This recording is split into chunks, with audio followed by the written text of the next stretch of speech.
Comic Timing is member supported by listeners like you over at patreon.com/comic timing. We thank you very much for your continued support of the show. Every little bit that you give goes back into the show and ensures that we can keep it running. So server costs, web renewals, equipment, all that fun stuff. And we thank you very much for every little bit that you give over at patreon.com/comic timing. You'll get access to some articles. Raph recently wrote an article for the Patreon. Kris has been writing some stuff, as well as some behind the scenes audio. I've got audio from last week that I still need to put out of Brent and I before we started recording, and tons of other stuff. So patreon.com/comic timing. And if you want to give a one-time donation, you can do so over at paypal.me/IAM sci-fi. How do you even know Superman anyway? I just do. So you know about the hypno glasses? Now she does. Well, I'm not saying who he is, just that he wears hypno glasses. They make his face terrific. How do they work? They make his face look different in your brain when he wears them so that you know who he is. Yes, I know this. So you know he's Clark Kent. Why does he trust everyone?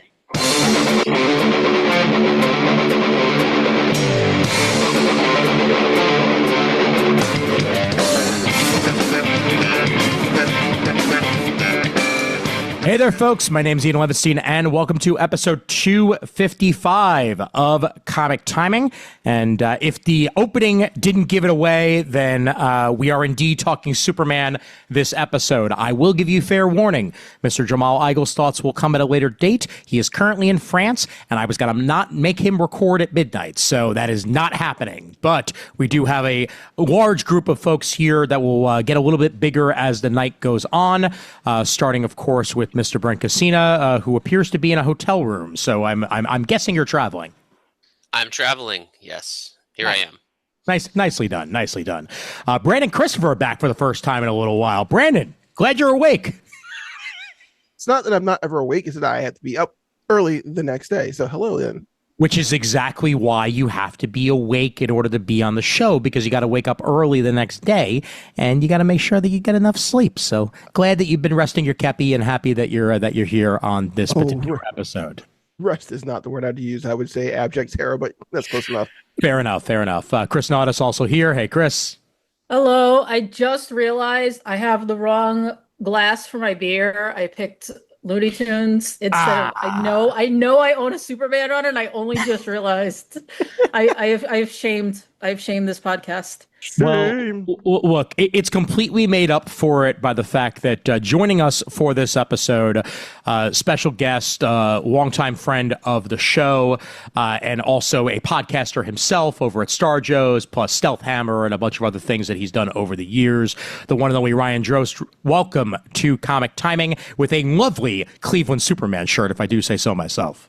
Thank you very much. Yeah, there's a local company here called GV Art and Design. That's not a plug for them. It's just they do a lot of Cleveland stuff, and they have fully embraced the Cleveland thing. So yeah, this says Cleveland, the birthplace of superheroes. I also have one that says Truth, Justice, and the Cleveland Way. So nice. Yeah, it's a good time. You're very much on brand, and I highly appreciate that. Oh yeah. Well, we'll be getting into, he's not just here to talk Superman. He's also talking a little bit of his experience with Superman, which we will get into as this episode goes on. We'll also be joined later on by, more than likely, Raph Suhu and Donovan Morgan Grant as we record. But better to start with a small group anyway, as we're a little bit more civil and less talking over each other, as I got to get this edit out damn fast, because I am out the door tomorrow to Ireland. So yeah, this is gonna be fun. So let's get things started with some general. Oh, are you drinking Guinness? Is that why you're pointing that out? Yeah. Okay. Well done, Kris. Well done. You're ahead of me on that one. But what I will start off with is some general thoughts. And then we'll probably immediately head over to you, Ryan, to get some of your behind the scenes of it all. But this is the first Superman solo movie that we've gotten since the early days of this podcast, back when three people on this call dogpiled on Brent Casino. I'm sorry, two of us dogpiled on Brent Casino, and Jamal was also a part of that as well for our Man of Steel episode. And I'm not going to rehash how I feel about that. You can go into our archives and learn more about the mass destruction that not only Superman caused, but also that we caused on Brent that episode. So go back into our history. It lasted 3 years until the Batman v Superman episode. Yeah, pretty much. Then the Batman v Superman episode, we were a little bit more in tone with each other and how we felt about that particular Superman romp. Justice League, both Whedon League and Snyder League, not great. So we're back to square one here with this one. This is a brand new universe with a little bit of the old universe, depending on what whatever wants to be chosen from for this particular universe. That's what James Gunn is doing. So let's start off with Brandon. Your thoughts on the return of Superman and the first movie to just straight up be called Superman. I did not like it. What? Fucking the Damn it! Get off the podcast. No, I think I was telling you guys earlier, I got weirdly emotional during this movie at certain parts, and it was just a very good, wholesome movie, and I'm happy to see that. Yeah. That's a really good way of putting it for initial thoughts. Brent, so buddy, you really like that first Zack Snyder thing? You like James Gunn? You like the Gunn? I'm not as high on it as you guys, but we had a good time watching it. Okay. That's fair. Anything you could give before we get further into it that may have led you to that? I don't honestly know how high you guys are on it. I know Jamal's like number 2 Superman movie after Superman 1, which isn't a high bar in my opinion, or probably according to him. So to me, it's like, all right, it's not the greatest thing since sliced bread. To Jamal, I don't know Raph or any of you guys. We haven't talked about it at all on the group chat, so I really have no idea. But for me, I think in general, it was just kind of like, and I said this on my YouTube show, like, it's just very James Gunny. And I was expecting more of a change in tone from one universe to another. And apparently James Gunn doesn't want to do that. So I was expecting more in terms of a tone shift than what we got. And that threw it off for me. And I was kind of like, I guess, let down in not in the filmmaking quality, but just the tonal quality of this movie, and then the hopes of the DCU going forward. But Peacemaker makes sense tonally for me to be very gunny, very Guardians of the Galaxy, and then Howling Commandos Creature Commandos. Sorry, different universe. Creature Commandos. I watched all that. Very James Gunny, same vein as Peacemaker and Suicide Squad, but all of those were like R-rated. So I was hoping for Superman, since it was PG-13, to be a little less that. And it wasn't R-rated per se, but it still had the same shape and tone and rhythm and speed as those projects, and felt like Guardians of the Galaxy 4 in a different universe to me. I wouldn't. While I like Guardians just fine, I wanted something different. So all right. That's fair. I would not at all go as far as that to say that it's exactly the same tone, but yes, it is very gunny, and I will give you that, and we'll get further into that as we go along. Kris, initial thoughts on Superman? So I'm not as much of a superhead. I don't know what you guys call yourselves. That's what we call ourselves, superheads. We're superheads. Superheads, not super shits. That makes you so. I hate that one the most. So I'll say that we're probably a Batman family, like me and my mom and my brother. My dad's a Superman guy, so we'll see how my niece turns out on that one. So it had a higher bar to clear for me. and it fucking it sailed over it. There was no like dick bumping into the pole making it fall down over here. Can we quote you that way for the movie, like when they put out the DVD or Blu-ray and stuff like that? Like, No dick bumped into no poles. dick bumped into the poles. Yeah, it was that dude. I can't remember his name, but the one who like set a new world record because they let him. So, I mean, I have issues with the movie. I can nitpick. I actually do have a list of notes, and I'm going to try to fit all of these about 10 things into this podcast. Fair enough. But I think it did clear a lot of bars for me. I enjoyed it. I saw it again just before this. I mean, Raph will go on record as being the person who saw it the most recent, but me and Brent can probably still get up there. I saw it at 4, so yeah, I think we're all battling Raph for that. Oh He's yeah, coming in with the skin of his teeth when he comes in today. Yeah, it was a 4 o'clock. Yeah, no, I liked it a lot. But yeah, I have some issues which I will bring up during this podcast. But I think it's a lovely movie, and now I feel like I need to go see it as much as possible just to beat Raph. Okay, that's perfectly fair. I'm sure he's going to be very angry with you if you get to 12 and he gets to 11. So, Oh, I'm not looking for 12. I'm looking for we have a friend, for the other people in this group. We have a friend, Hillary, who saw Jupiter Ascending, which she admits is not a good movie. She saw it at least 20 times. So, oh my God. Hey, that movie is better than people.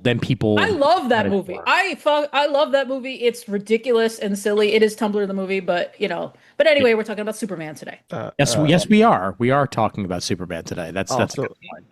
Also, for the record, I've got AMC A-list. I can see 3 movies a week for free. I will make all 3 of them Superman for the next 4 weeks, 5 weeks. Are we swinging? Are we swinging here? Because I have Alamo season pass. I can see 1 movie a day.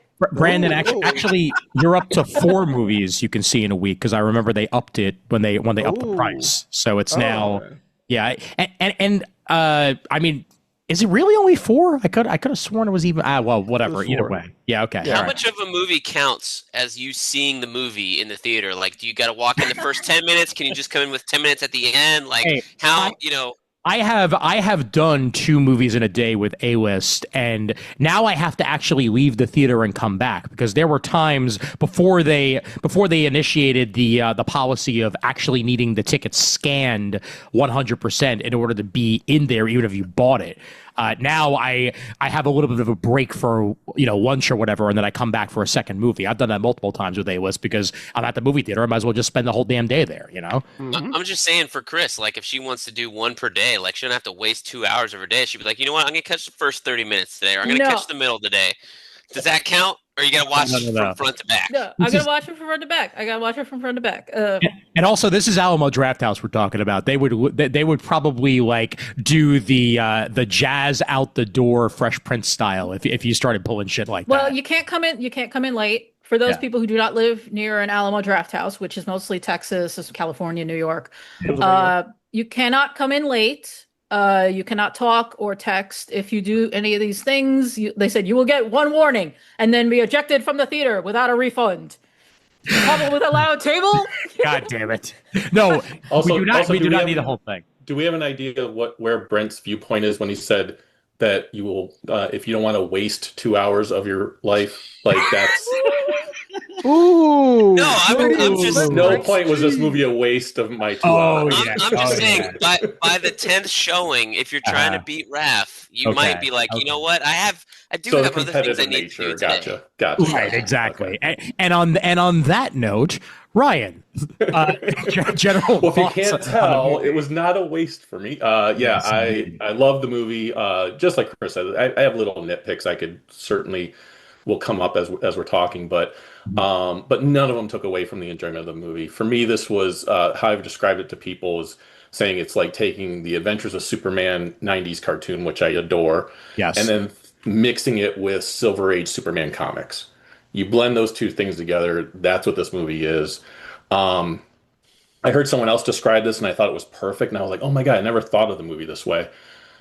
So many of our superhero movies that we go into, it is that superhero now entering our world, and we see how that happens and everything. This movie was us being thrown into their world. Yeah. And then we kind of figure it out as we go. And I love that idea, and I was totally fine with that. Yeah, it was a great movie. I've seen it twice already. I'm seeing it again tomorrow. I am not going to get up to 20, but but once it comes out on digital or whatever, I will of course have it. I will watch it hundreds of times more. Superman 1 is, how you feel about it. It is special to me. I grew up with Super Friends. I grew up with the Christopher Reeve movies. Those movies are extremely special to me. This is my number two right after those. And so, yeah. Yeah, Found another one to replace Jamal. I see. Hey, look. There are super fans that need to be on Superman episodes. If I can't get the quite literal superest of fan who's literally drawn him, I may as well get Ryan Drost, who was on the damn set, and we'll get there. All right. My thoughts on this movie. Once again, I don't want to harp on it too much, but it's been a while since I've actually been happy to see a Superman movie. I walked out very disappointed once upon a time, because of the type of Superman. You're showing it, aren't you? Wow. Yeah. Wow. Hilarious. You were waiting. I wanted something on in the background, and I was like, I'm gonna put Man of Steel on. Thanks. Just for these guys. Thanks a lot. Appreciate it. But I've said before, there's a very specific Superman that I look for. He needs to be wholesome. He needs to be down to earth, quite literally. And just like we've said time and time again, my Superman is Clark first, Superman second, while Batman is Batman first, Bruce second. That is the differentiation that I would say between those two characters. Zack Snyder was definitely Superman first, Clark second. And it's funny because in this very movie, you don't get a lot of Clark Kent scenes, but he's still Clark. Like, there's only like 2 scenes in the entire thing where you see him wearing the glasses and he's sitting out at the Daily. Like, that's it. But I still feel like I'm getting Clark Kent. And what I loved about this movie so much is that this seemed like a Superman that cared. This seemed like a Superman that was out to do the best he could possibly do. Yeah, he's going to make mistakes along the way, and we'll talk about those. We'll talk about the political connotations of this movie as well, based upon some of the decisions that Superman made in this. But it worked for me personally. I think that the color palette of this movie alone was enough to reverse me on years of Superman. Like, this movie is bright. This movie is colorful. This movie is comic book. There's a freaking, protoplasmic river in this movie with like pastels and stuff like that, and pocket universes. And what I love the most about this is that on the first, I'd say maybe 5 minutes of the movie, actually even less than that, in the first minute of the movie, we establish that metahumans have existed in this world for 300 years. Right there. Distinction. Superman has existed for 3 years. Distinction. This is a world where superheroes exist and you don't have to bother to explain why they currently exist. They put you whole hog and they weren't acting like you were stupid. And in doing so, you kind of wound up with a movie that's been the most DC movie that we've ever gotten so far, because that's what the DC universe is. The DC universe is superheroes have existed for years and years and years and years and years, and this is the rich history that's been built upon it. Marvel is newer, and that's why you can have, a ground floor with them in that way. But this is the type of legacy DC movie that I wanted. Like, you don't have to explain why Guy Gardner's there. He's a Green Lantern. He's there. That's it. He's not going to get his ring in this movie. Like, that's it. Mr. Terrific there, was there an earlier one? Probably. JSA movie probably coming eventually. But this is Mr. Terrific that we got. Hawkgirl there. No Hawkman. Don't need him. Don't care. Hawkgirl was great in this, and overall, this is a DC film through and through, and it felt like my Superman, and I was a happy camper for that. That's well start. it reminded me of how I got into DC Comics, which was I jumped in 0 hour, which you have to have a lot of DC history to really understand. Yep. But I read it, I liked it. Someone told me like, well, to understand it better, you need to read Crisis on Infinite Earths. So I went and read that, was even more lost. And then I just kept reading DC and kept understanding it better and better. And Crisis on Infinite Earths is now my favorite comic book of all time because the more I read DC, the more I understand it. And I feel like that's what we're going to get with these movies going forward. The more movies we see and the more shows we see, the more we're going to understand this universe. Absolutely. Yeah. And it kind of proved that sometimes just jumping in feet first is the way to go. And that's what we get here. You know, I am anticipating loving exploring this current DC universe, while the other one had the problem of, I mean, even just going back to Justice League is a perfect example. Like, it felt like there were ideas that weren't fully formed in there because they were too worried about just having there be a Justice League. You know, like a Justice League origin works if you establish that these heroes have existed for years and years and years. I don't even think there's a reason for a Justice League if they're all starting out, because I don't know, like there's no like establishment to it, and there's no like urgency of we need to form a team in order to get together and, you know, share our talents. If you don't even know what your freaking talents are, that's a problem. So that's the way I roll with it. Go ahead, Kris. So yeah, I just said I have bullet points, and that is one of them was that yes, so superheroes or superhumans, the term we should be using here, been around 300 years. So that's a question I wanted to bring to the group: is what heroes or superhumans do you think they're talking about? Ooh, that's a good question. That is a good question. Well, we know the JSA exists in this universe. There's pictures of them already on the mural, right? But like going back, like I think like what other superheroes predate the JSA?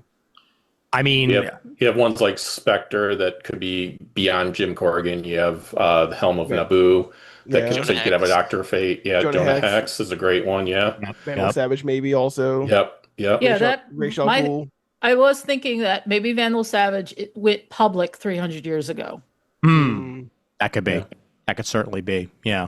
It is a rich history that could easily be explored, or a throwaway line that we never get to 300 years ago. Like, but either way, it still establishes why it's so normal for supernatural events to be happening in this world as well, because we're not starting off with Superman as the first, you know, metahuman. Like it's. Yeah, related to what I just asked was the fact that this is the thing that makes me like the movie, was that Superman is part of a tapestry. He is not the subject of the portrait. He is part of a vast tapestry of other characters.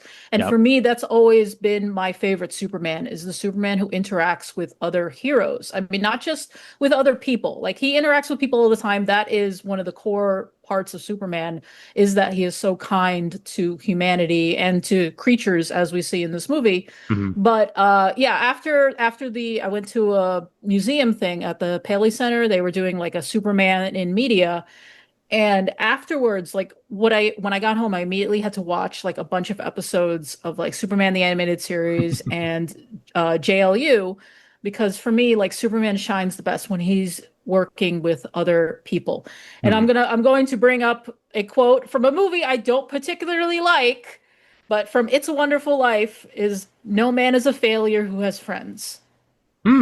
That's where the movie struck for me, is because, I mean, you know, I'm not trying to jump ahead in the plot of the movie here, but the fact is that Clark and Superman is able to triumph in this movie because he has people he can depend on. Right. Yes. Like, yeah, that's what made the movie work for me. That's why I'm like, that movie slapped. You know? So, it's like, it's so beautiful. I mean, yeah.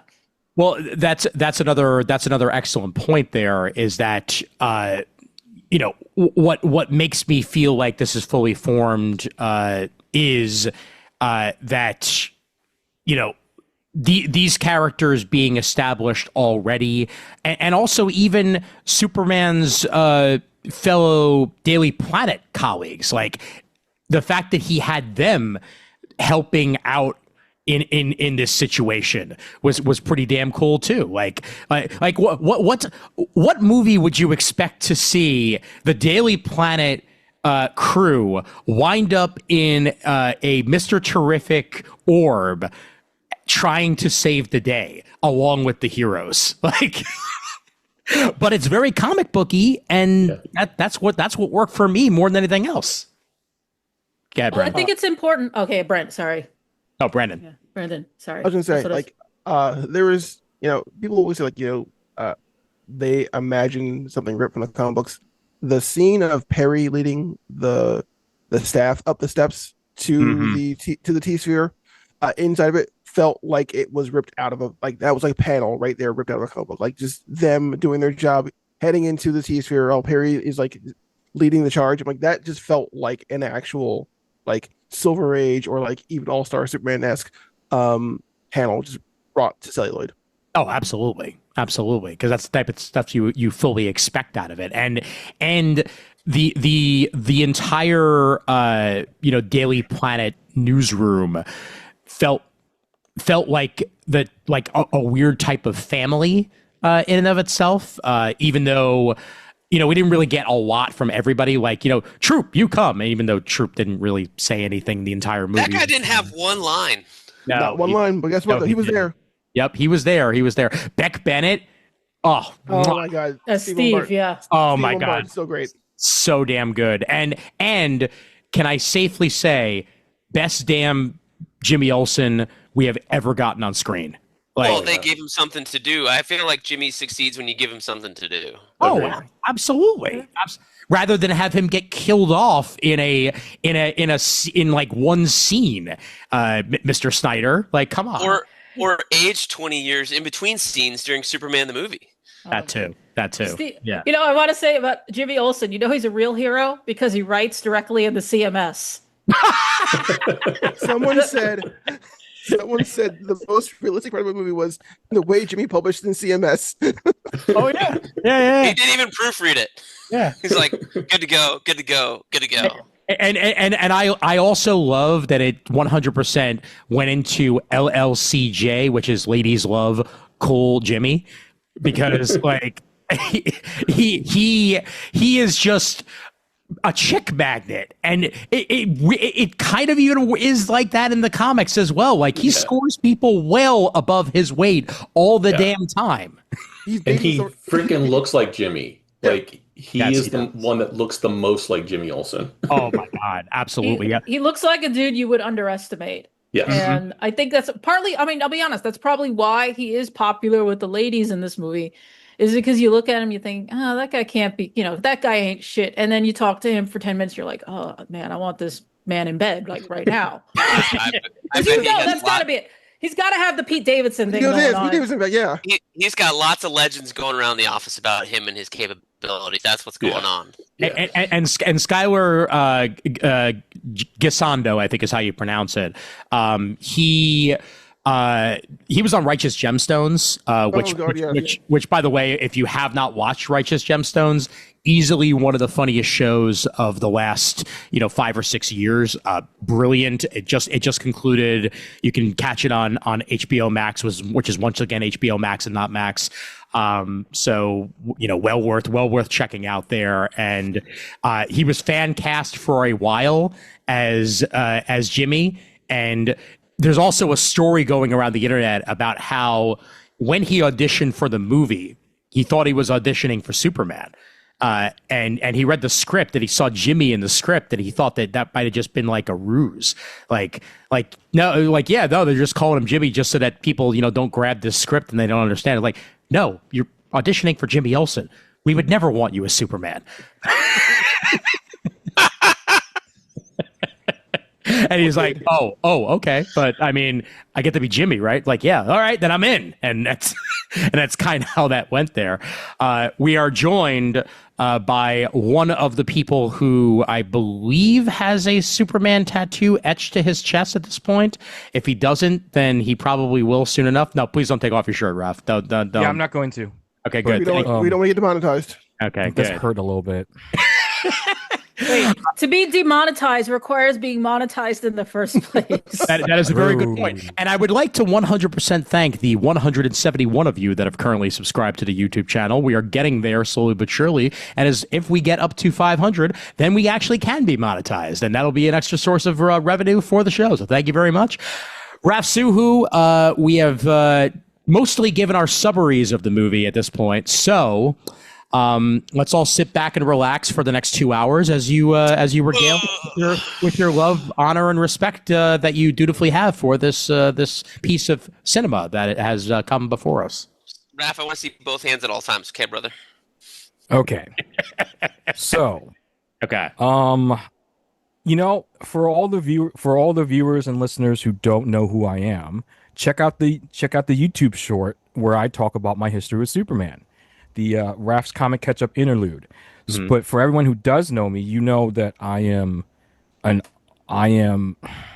not as big a fan as Jamal, because Jamal has actually worked in the industry and got to draw Superman. Right. But I am the most cultist of any Superman fan that I think all of us know. One I am the cultist. One of us. Yes.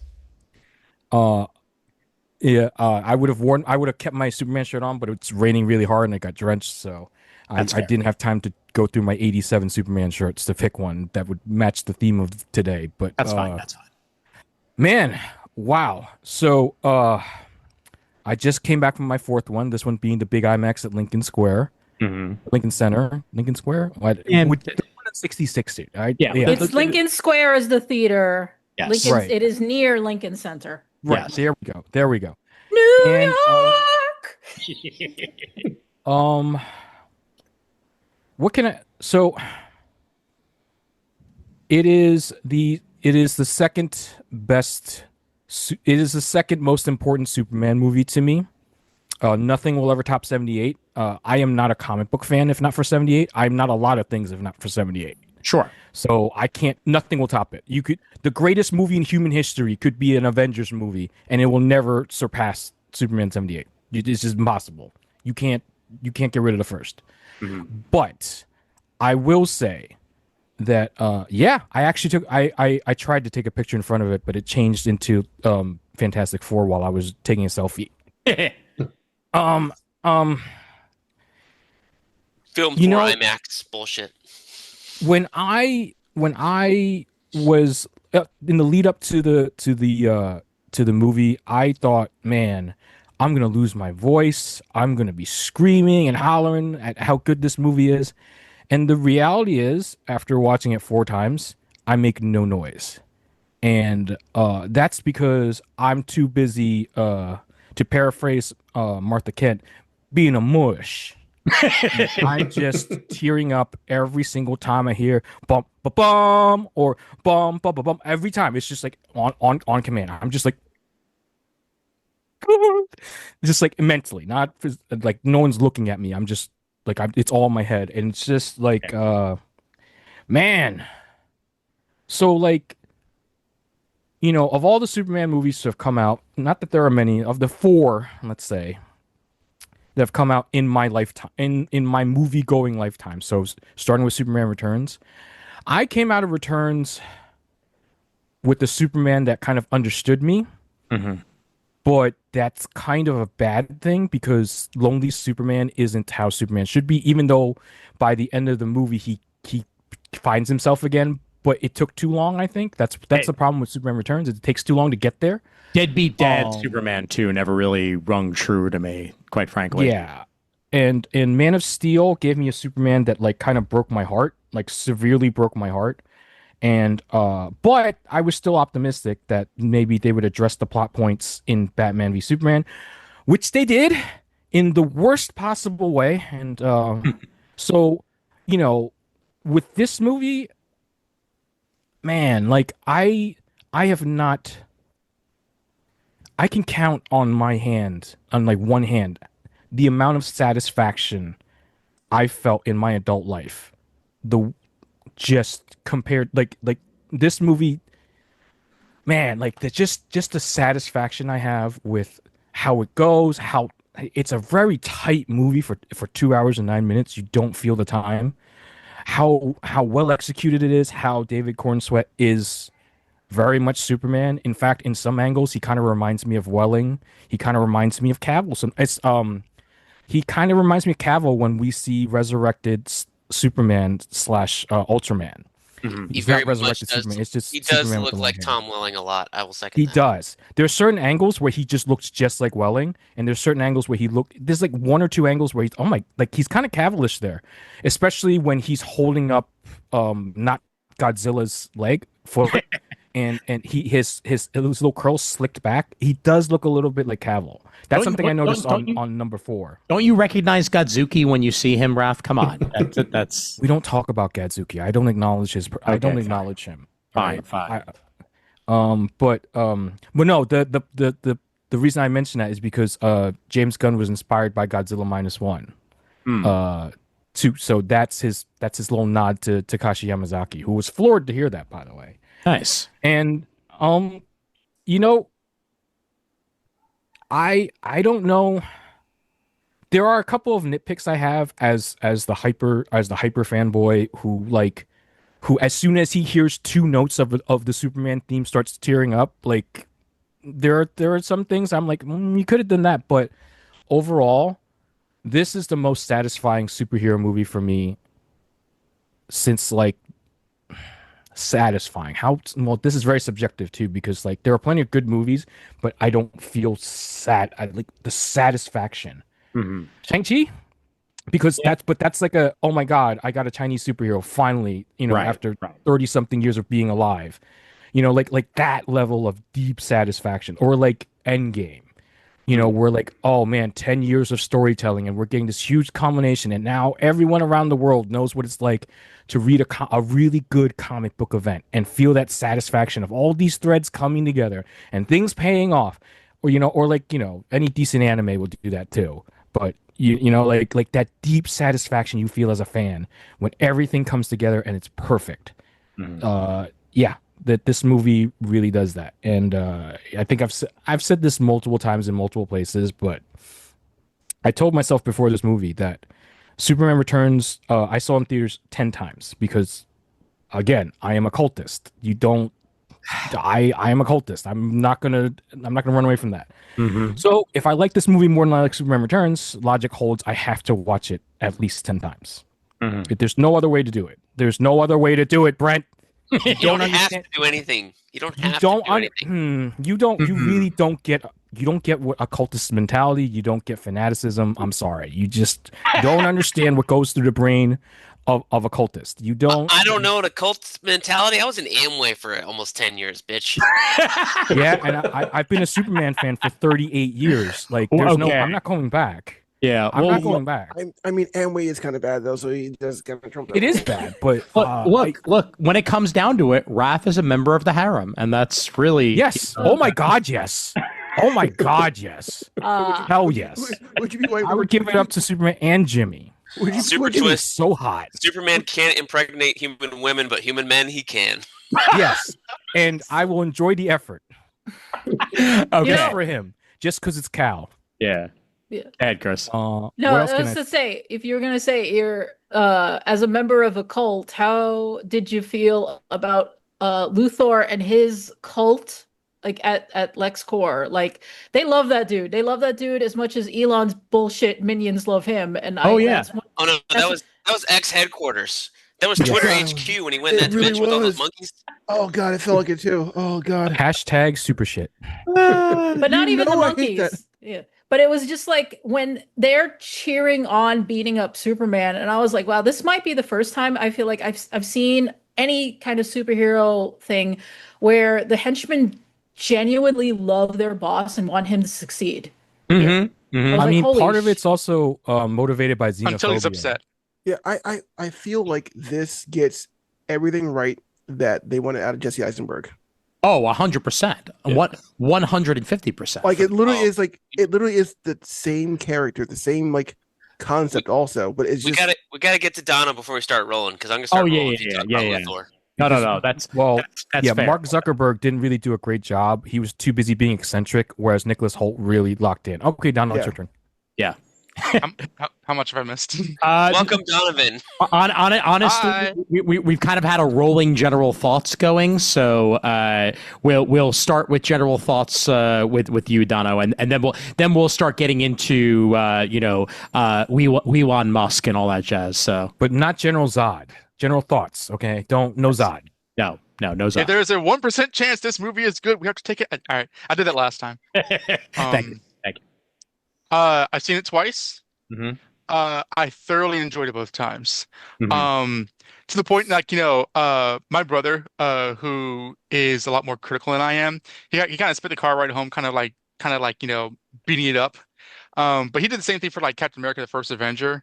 So it was nothing like that, kind of like, disillusioned me from it. But I'd almost forgotten about the high I was experiencing when I saw it in IMAX for the first time, and seeing it again last night. I was expecting it to kind of watch slower than it did. It's a really fast-paced movie. It is, yeah. It tells a story at a breakneck speed, and I'm really hungry for some kind of extended cut or deleted scenes because there's so much more I want to see from it. Not in terms of like, it's lacking, but like I want to say more in this world. I really enjoyed it. I think it's very strong. I think it's correct that this is not a Superman presentation that is trying to drag the character kicking and screaming into some sort of like pastiche of a believable world. This is comic book Superman. Yes. Confidently so. I'm surprised how much discourse there's been towards he skipped the origin. There's no origin in this movie. And I was like why would you want there to be? No. I mean, Superman's origin story is the most known, I think. Like Batman's trying, Spider-Man's trying, but it's still Superman. All the main players are perfect. There was not a weak link in the cast. The action, I was surprised how great the action was because with the Snyder stuff, we got a lot of haymakers thrown around and stuff like that. People try to compare it to Dragon Ball Z. I thought this was a lot more inventive with the sort of superhero combat. I think that the score has been in my head for days and days and days. Yeah. Especially after rewatching it. And even the stuff that I could quibble at, because everyone has been like quick to say it's great. It's not perfect, but it's great. I mean, I have one thing that I want to mention before we're done tonight that I have an objection to, and even then, that's not necessarily Superman related, as it is sort of a choice in the movie. Even the stuff that I wouldn't have personally done, I can kind of let it slide because it's important to me that this is a film where people leave positively, and they're like, I want to see more Superman because the character deserves it. The character deserves in the 21st century to get a major cultural win. He came close with Smallville, but this is a lot more significant because it's on the big screen. And I just feel happy for the Superman fans, that the true die in the wool, I need it in my veins, Superman fans that are experiencing this because I was talking to my friend Michael Bailey, and he's like, I can't remember the last time I've seen everyone collectively enjoy the character on this large of a scale. And in addition to a great box office showing, that's definitely what we were hoping for, and I think we got it. So excellent points on that. And we're gonna get further into quibbles and things we loved and stuff like that as we move forward here. I think one thing that I'm gonna call upon Ryan for in particular is one of my favorite things about this movie, whether or not I had been to Cleveland or not. And Cleveland is still fresh in my mind. I was just there last year, but I think it was absolutely brilliant to have Cleveland be Metropolis. Even if Metropolis itself is set in Delaware, as the signage of the film essentially says, because that's the DC map, Cleveland is the roots of Superman. Like that's where their creators are from. That's where essentially the origins of Superman are. And Cleveland has such a unique look to it that it's easy enough to change a few things here and there and make it feel like Metropolis. And I think they pulled that off architecturally brilliantly in this. And Ryan, I'd love to get your thoughts just in general on, Cleveland finally being Metropolis, quite literally. Yeah, so the one thing I found really interesting was hearing Gunn talk about is when he came to Cleveland to scope it out, he says, just like auditioning actors. You're auditioning a city, and he said he loved the Art Deco, and he felt like it was very Metropolis. He didn't know at that moment that that was the birthplace of Superman. He was making the choice based on the architecture and everything else, and then he found out, and he was like, "Oh, well, yeah, we have to do it here." I can tell you the city embraced it immensely and has still been embracing it immensely. We changed the street signs. We changed so many things here. They were supposed to be here for 4 weeks filming. They were here for 6 weeks filming because things were just going so well. That's the arcade, which doesn't have a lot of stores in it anymore. Actually, doesn't have any stores in it anymore. But it is such a beautiful piece, beautiful location. The building that became the front of the Daily Planet is called the Leader Building because it used to be a newspaper called The Leader. Oh, cool. So the fact that it's being used for a newspaper is amazing. It was even called at one time before it was called The Leader, it was called the Daily Democrat Leader or something along those lines. But the Daily was in the name. So now it being the Daily Planet is also pretty awesome. Woke Superman! And they use the bridge and Progressive Field and the area I was in front of an area that's a PNC building, which they used for a few different shots there. Public Square was used. You see the big monument statue when the kaiju was there and everything else, where he swoops in with saves the squirrel and everything else. That building or that monument is in Cleveland there. They're about to put up a Cleveland statue. It's going to be August 2nd. That's going to be honoring Superman downtown with this huge, beautiful silver statue of Superman flying and Perry, Lois, and Jimmy looking up from like small little figures from a distance. If you come into Cleveland Airport, there's a Superman right at the baggage claim. There's a big Superman exhibit. If you go to the Cleveland Library, there's Superman exhibits that are there. Like, the city has embraced its heritage, and we're so thrilled that this got to be the place where the movie was mostly filmed. Yeah, it's so funny you say that he fell in love with the city first and then realized the heritage. Yeah.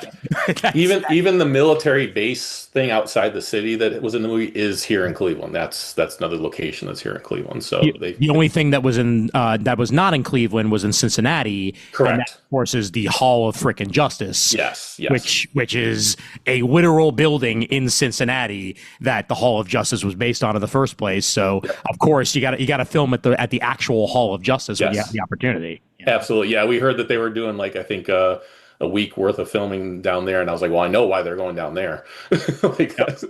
So Justice Gang. Can I note something interesting about that? Is that in universe, it's still a train station. Yes. Because they didn't They cover had- up. They didn't cover up the signs. They still had the trains in the movie. Yep, saw it. Yep. Lois.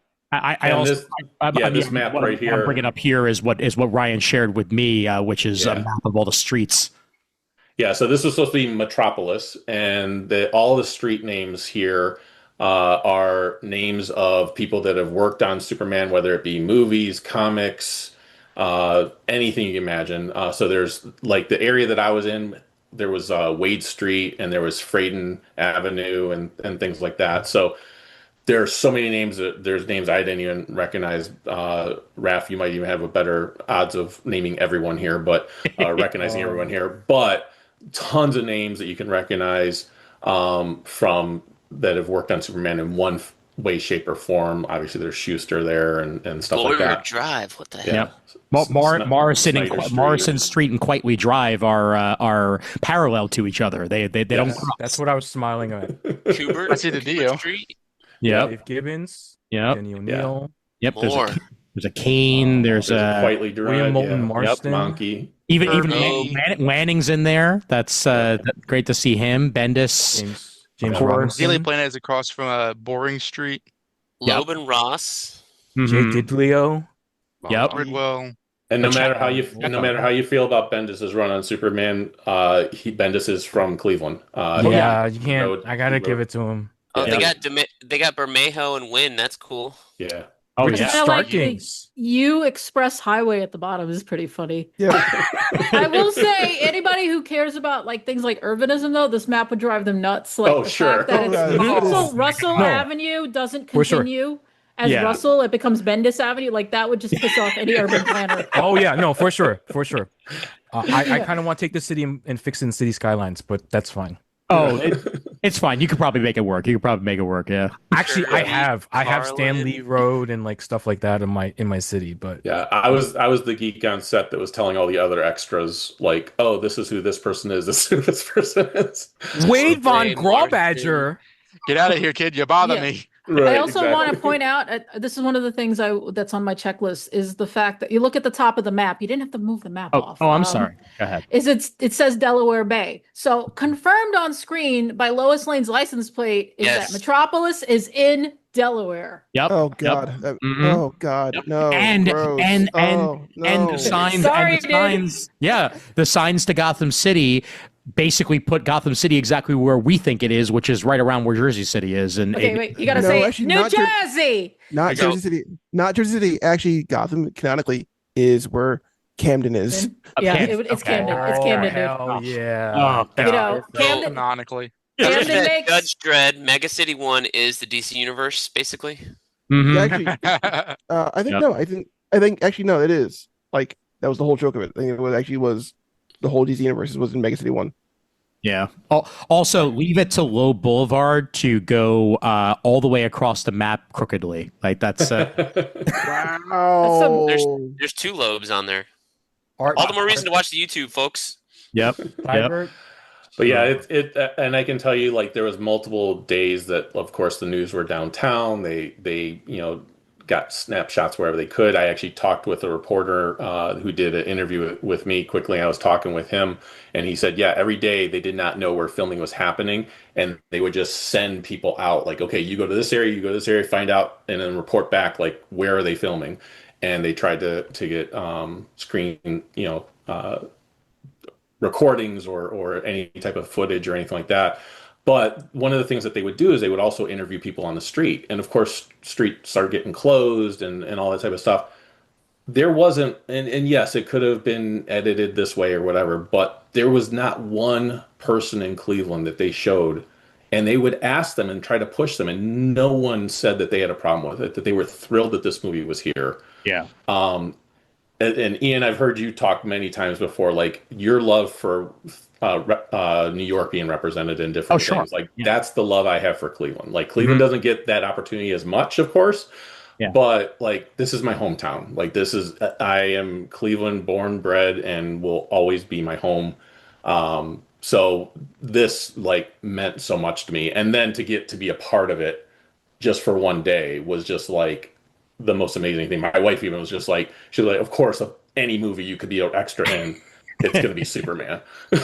So I can't be an extra in You Superman. got the Drew Carey show. I have the Constance Wu show. What the hell? I can't be an extra in Superman because I'm just going to be like, oh, it's Superman in the background. I'm going to ruin every shot. I totally get that. Well, that's just it. Talk a little bit about your experience. Yeah. I know for the most part your scene didn't make it in, but you said if you squint ever so slightly, you Yes. might be able to see you on one of the overheads. Yeah. So what happened was they obviously put the casting call out. I didn't apply at that time because you had to commit like 2 to 3 weeks, and I have a full-time job. I can't do that. Right. Last minute last year, like right before the 4th of July, they put out a 1-day casting call, and my wife made me aware of it, and she's like, would you want to try it? I was like, sure. I follow the improv rule, which is like yes and. It's just like if there's an opportunity, let's try it. Submitted it. I did not get contacted, and I was like, okay, well, they didn't choose me, no problem. That Saturday, I get an email that says we need extras for one more day. That is not a Spider-Man reference, and they I need you to erase the marriage of Peter Parker right now.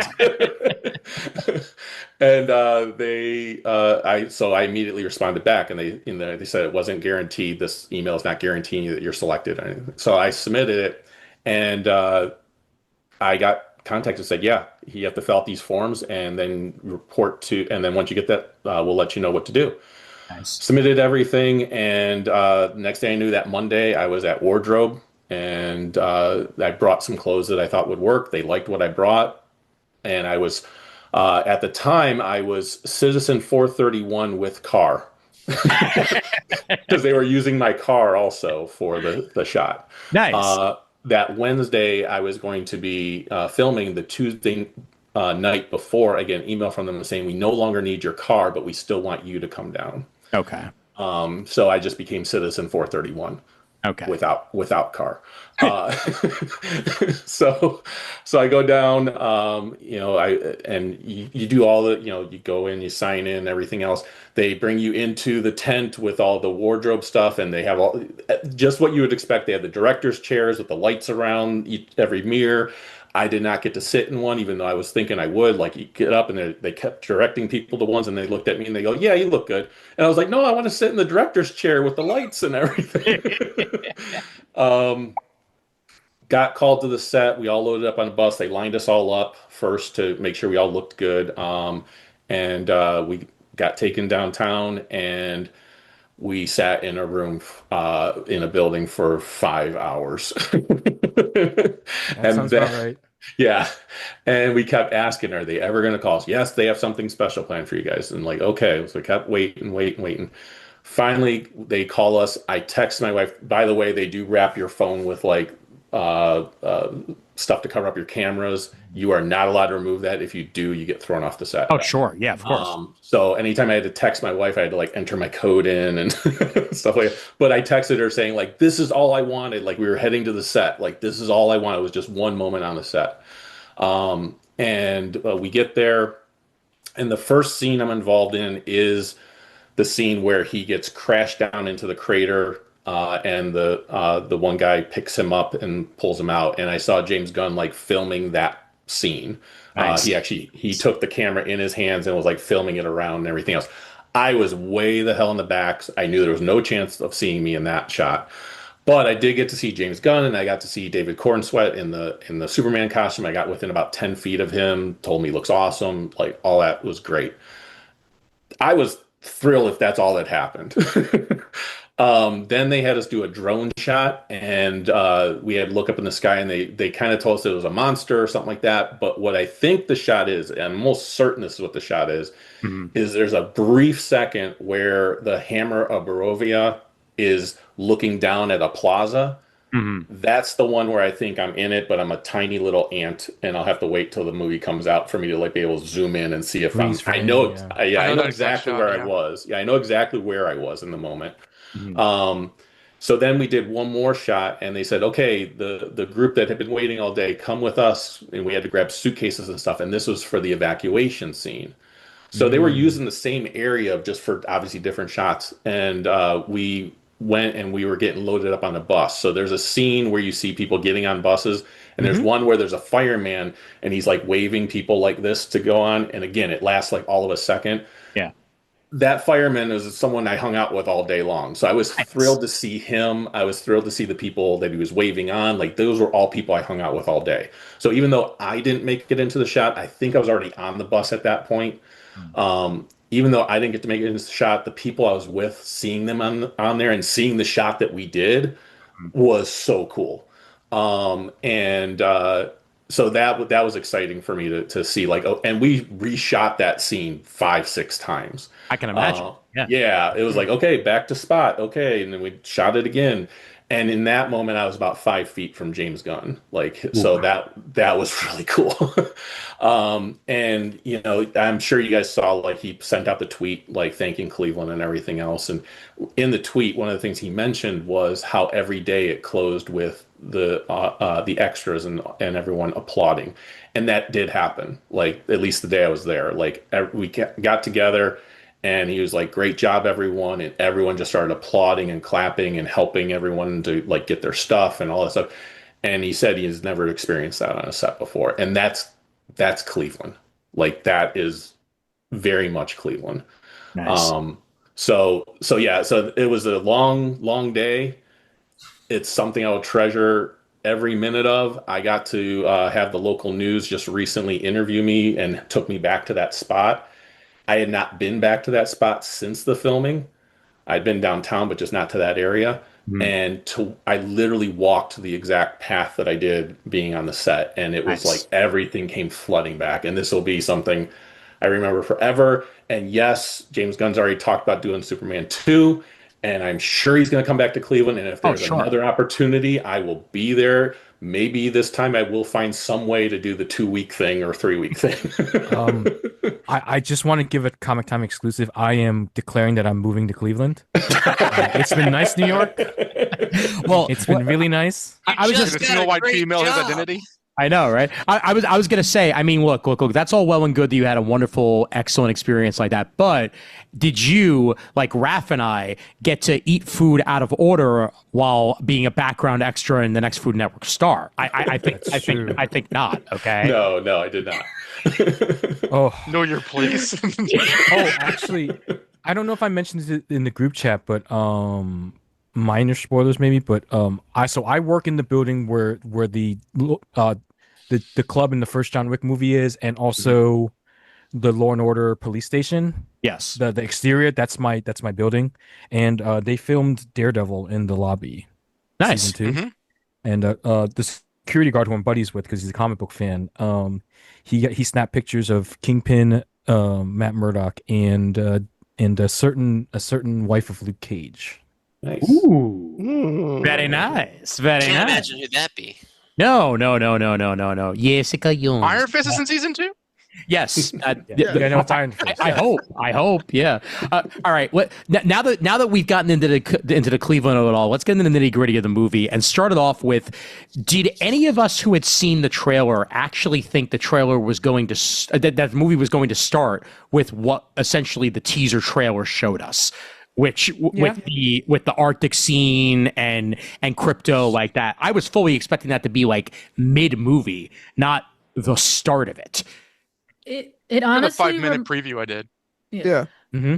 They said maybe. it was the opening, so Yeah. Yes, I did. But I mean, when we first saw the trailer, I think is what Ian's trying to say. Yeah. The And- first trailer, I don't know, maybe not. Yeah, No, and no. what reminds me of, honestly, is a friend of mine who was visiting and he had not seen the Barbie movie. So I show him the Barbie movie and he's like, wait, the trailer was the actual beginning of the movie? Like, he was completely shocked. And I admit that's a little bit surprising. And again, we knew from the trailer, but I would not have called that as the opening of the movie. Oh yeah, especially because I didn't watch the 5-minute preview because I didn't want to. There was a point, and there was a point where with this movie and even with Fantastic Four, I've stopped watching trailers for Fantastic Four at this point because like I want to actually feel surprise when I'm in the theater and not feel like I've seen too much. You know, It's so freeing, isn't it? it is. When you stop watching like preview clips and everything, it feels great. I mean, since we're talking about the beginning, I want to say, I know this is a James Gunn thing. I really did love I don't know what you want to call it, the repetition, the symmetry of the way he did like 300 years of Superhumans, 30 years of, Kal-El on Earth, 3 years of Superman. Yep. It was what, 3 weeks ago? Yeah, 3 months, and then 3 minutes since. No, 3 it was 3 weeks. Then it was 3 minutes. That's what it And was. I want to point out that Lois and Clark have been dating for 3 months. Well, there you lots go. of threes. Lots of threes. Yep. I like that the It was way like a that he comic did book. that because we were talking earlier. This is the first movie without a superhero origin. For like most intents and purposes, and that just said it. Like, hey, you've seen Superman the movie, you've seen Man of Steel, or you've read comic books, or you watch Smallville, you watch Superman and Lois. Like, it's out there. People know it. So Oh yeah. just go with it. And it set up it relieved all those questions too of like what are the rules of this world? You know what I mean? And that totally was like, hey, things have existed for 300 years. He's been around for 3 years. He's been fighting for the last 3 hours and lost 3 minutes ago, and boom, you're in it. I like that constructive, like he built the world in 15 seconds with those 5 sentences. It feels like, okay, so I rewatched Superman 1978 and Superman 2 before recording here. And I'll admit, I know you guys love that fucking movie, but honestly, Superman 78 drives me up the wall. Oh, the It's- opening, yeah. 78 is good. 2 is bad. 2 is bad. 2 is awful. I actually kind of like 2, but I you like know two what? better. I like two better than one. Too cheesy for me. I can't. The Lester 2 is bad. I haven't seen Yeah. the Donner Yeah, Cut, well, but I've seen both, but my thing with the first, what's 1978, is the fact that it takes a full hour for us to see anything that's like Superman. Mhm. It's absolutely insane I mean, I'm not trying to judge this based on modern movies, but even for like 78, I think I would have been in the theater going, "Are you fucking nuts?" It's got Same like here. old school Bond movie pacing. It's very glacial. Yeah, it is. But Yeah. for what it was trying to achieve, I get what it was doing. But yes, it is a very, very slow moving movie, just like Smallville was a slow moving show. Yeah. I mean, just before anyone thinks that, like, I just think everything associated with the old movie is crap. I mean, Christopher Reeve is brilliant, and the thing is, he's every time great. he's on screen, every time he's like on screen, I'm just like, oh, I see why he made panties wet. This man is pure. Holy crap! No, the scene. I mean, I haven't seen it I do in too. years. I had not seen it in years, but the scene on the balcony, was talking to Lois, Oh, like yeah. he is so sexy. Holy shit! Oh, yeah. that is a horny ass movie. Oh my Miss god, it Lane, is. but Yeah, Well, what did you color be the is first my to know about it? underwear? But also, it's funny that you put it that way, because like Lois and Clark kiss in this movie. There's actual God. kissing. They kiss. They almost fuck. Damn right. Yeah, they do. he's all about it in the kitchen, kitchen? there. Like Like she kitchen, wants to talk about. No, really, we should talk about the ethics of you. And he's like, yeah. He's like, Yeah, I don't care. Okay, yep. you Yep. know, Girl, I like girl nice. I thought it was funny that like he entered the apartment somehow, but he left via the door. So like, did you enter via the door, or did you fly in as Superman and open the window? Like, how does this work? Because he's definitely left as Clark, and I think that's something that I don't know that we've ever seen a whole lot of when Superman / Clark visits people that know who he is. I feel like he usually enters via a window or balcony and then is like, Yeah. hey, how's it going? Or if he is there and enters with the other character that lives there, he'll leave via a window or balcony. And this one, he was like, no, I'm in Clark mode. I'm going to take the train. Like, I'm curious about his daily routine, or does he go around the corner to the alley and then take off? That scene was weird because Lois walks into her apartment. She hears someone in the kitchen, and she's like, "Oh no!" The music gets really ominous, and she picks up the baseball bat. And I'm like, she was not quiet when she entered the apartment. If it was an intruder, Yeah. they would. It just didn't match up for me. It's not one of my real criticisms of the movie, but I'm like, this is a weird scene. Like, we all know it's Clark. We know this going in. She should know that too. Like, it was just a weird one-off thing that made me go, what is going on she's here, guys? paranoid. Metropolis Her has dad, General Wayne. smartphones. Metropolis has smartphones, but they don't have fucking Ring cameras. Come on. To Her Brent's place is point, kinda though, too, dingy. my only concern was, am I going to see Clark or am I going to see Superman? Because to Brent's point, did he fly in through the window? In which case, he should be dressed up as Superman. Right.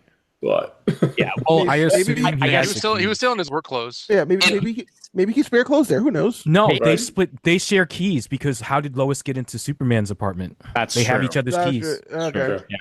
Yeah, And- look, if you know a guy's secret identity, you You get the probably keys. have his keys. Okay, Ian, sorry. How does the Fortress of Solitude not have Ring cameras? That's the real question. That's the real question. All right. Technically, it does because it's key to DNA. But beside the point.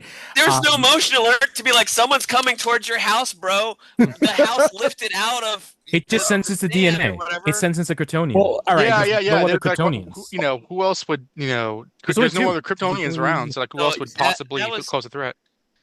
All right, but Since we got back to the fortress, let's talk about the star of this movie, and that of course is Krypto. no, Gary is the star of this movie. Okay, Gary is the star of this movie. All right, fine, Yeah. fine. With his Then- 1.5 scenes. Oh my God, Krypto. Crypto is a very bad dog. He's awful. Yeah, Oh, he's the worst dog ever. But he's so good, though.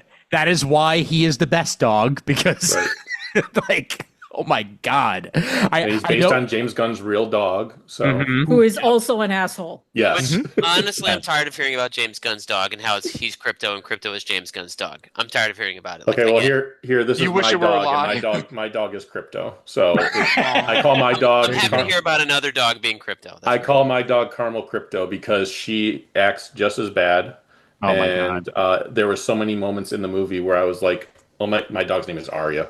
But I turned to my wife and I was like, that's what Arya would do. That's Is what she- Arya would do. I was surprised at Is the she a end doodle? how much I laughed when he started tearing Luthor up. It was such a like a riff on Cathartic. the Hulk scene, but I was like, this I can't help it. This is funny.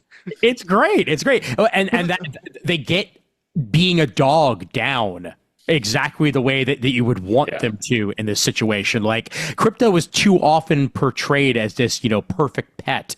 And Yeah.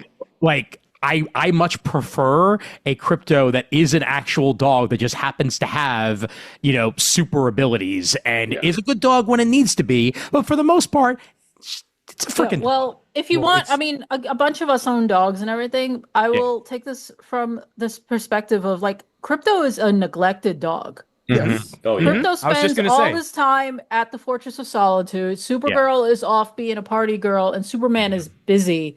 Yep. So Krypto is getting no training whatsoever. I still think he's a shitty dog. I'm really gratified that this movie acknowledged like Krypto kind of sucks, but that's what elevates Superman is the fact that he's like, no, I still have to look out for him.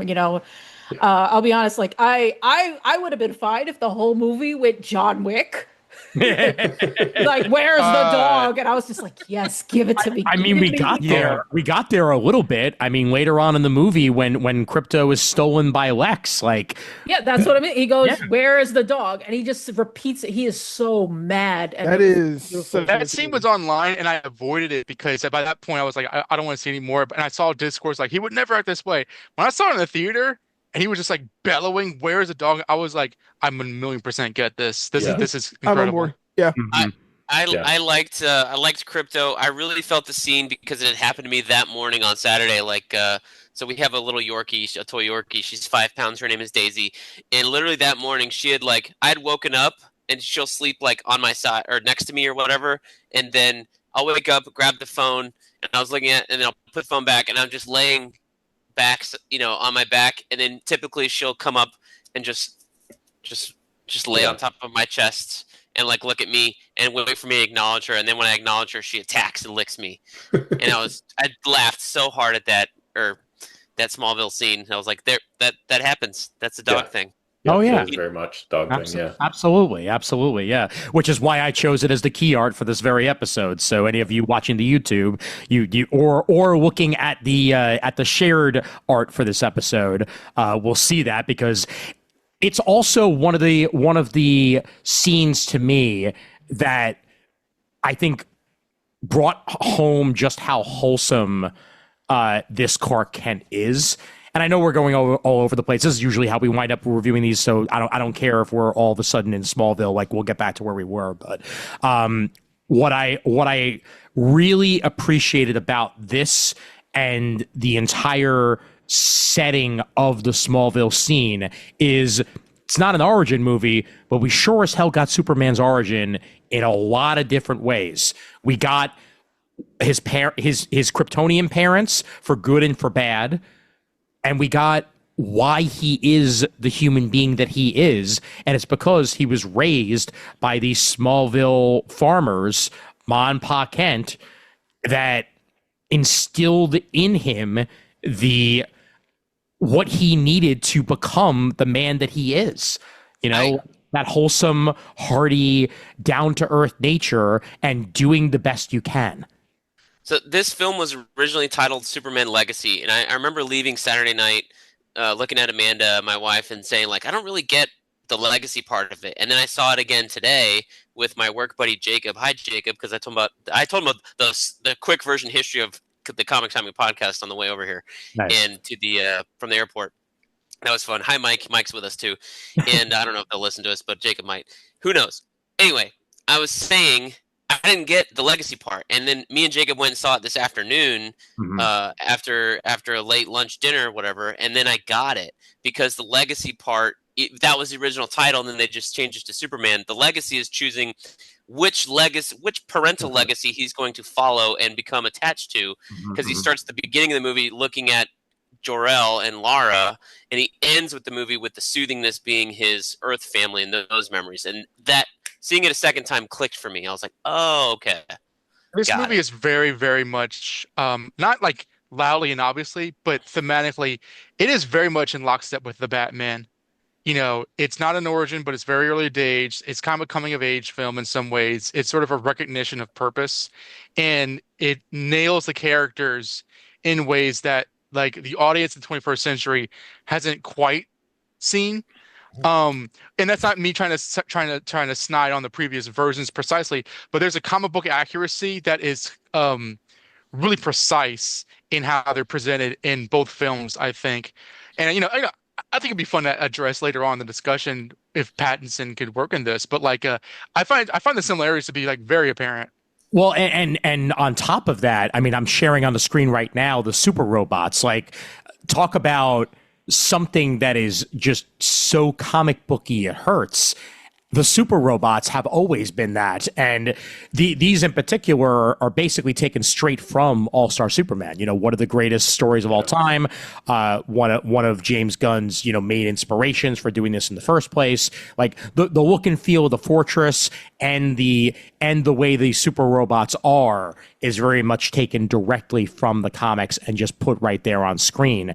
And Alan Tudyk, having yet another character to voice in the DC universe as number 4 was great.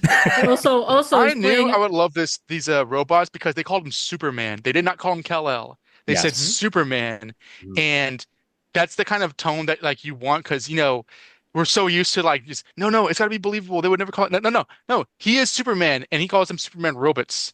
So like that, I knew that when I heard that's we had a keeper here. Yeah, I'm going to point out, you mentioned Alan Tudyk. He also voiced K2SO in Rogue One and Andor. So that's just good point. That's his niche now. He just does like weird robots. Yeah. And he's in Creature Commandos, I think, as Robot Man. Yes, he is. See, that's what he does now. He's not Robot Man. Dr. Phosphorus. The Nazi character killing Nazi. GI Robot. Right? GI Robot. No, that's James Gunn's brother.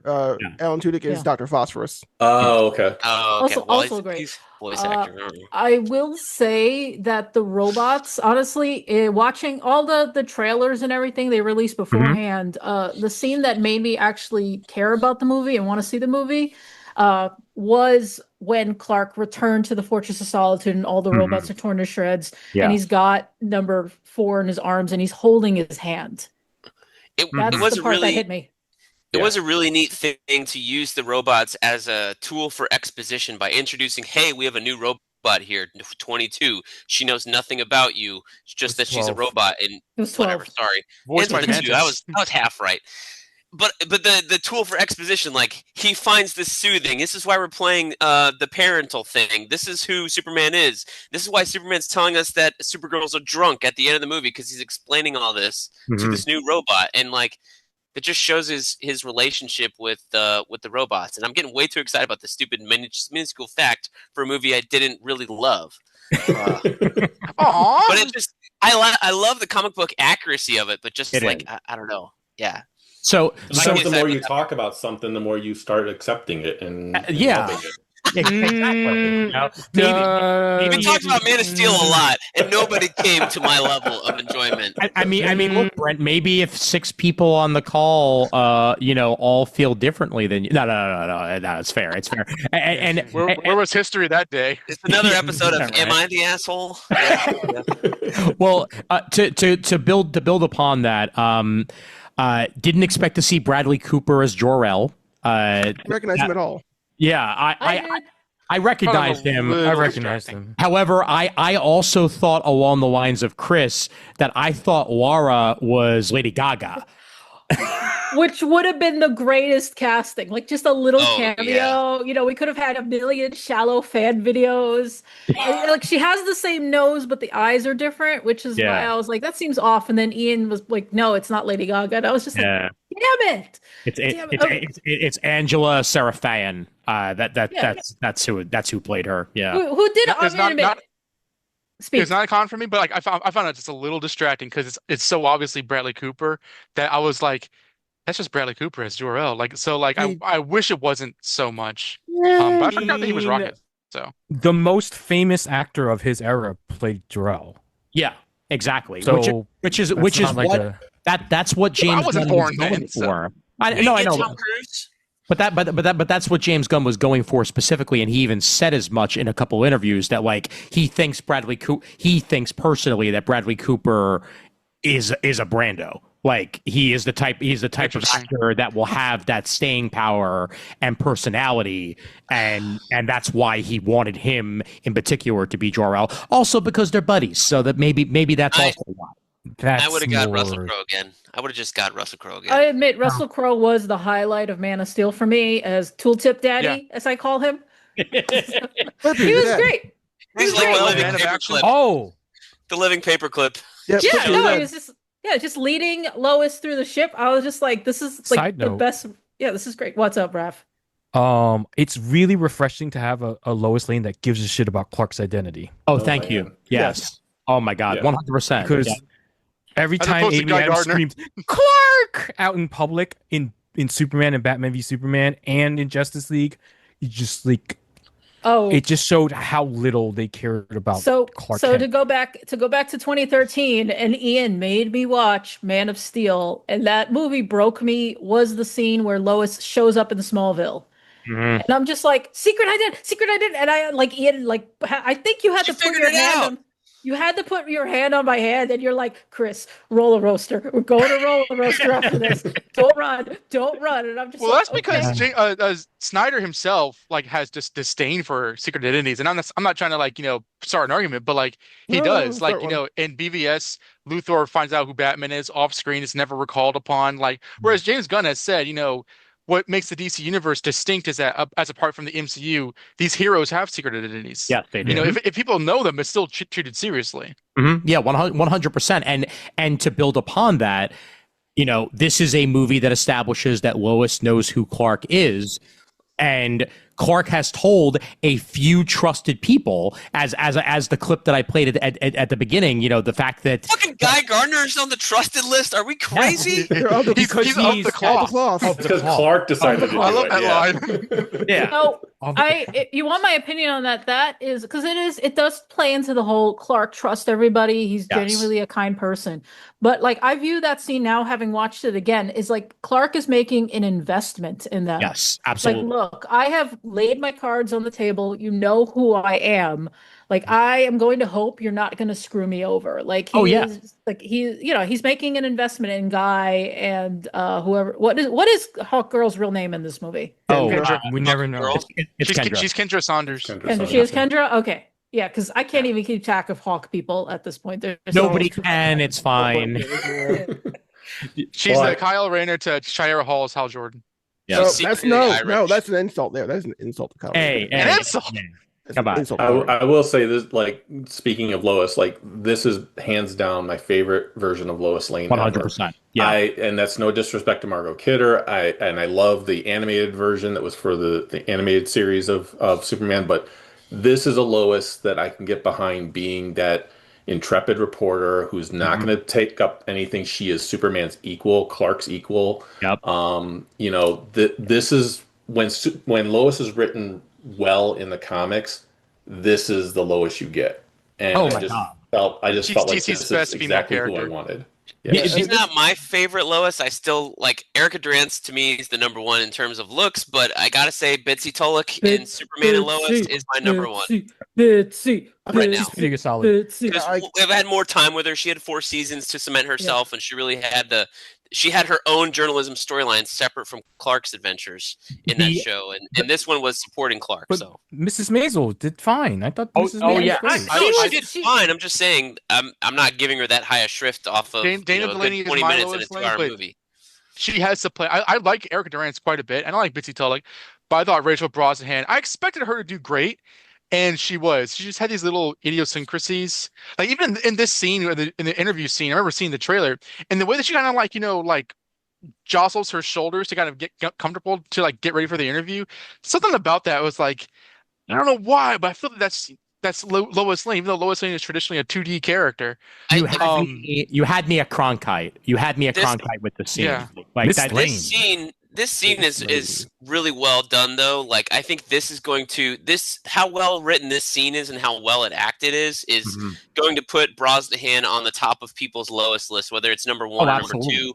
Yeah. And I'm not saying that she did a bad job. I'm just saying this scene adds a lot to people ranking her as high as it is, because we've never seen a scene like this before where it's not investigation, it's not confronting somebody with some facts that you found, which is usually what we get with these reporter scenes. This is literally like, no, journalism ethics on the record, off the record, like a real like tearing apart of journalism, and we haven't seen that before. So I feel like that's so new and so interesting as a viewer, and it's so well done here in terms of the script and the acting that it's gonna just percolate her to the top.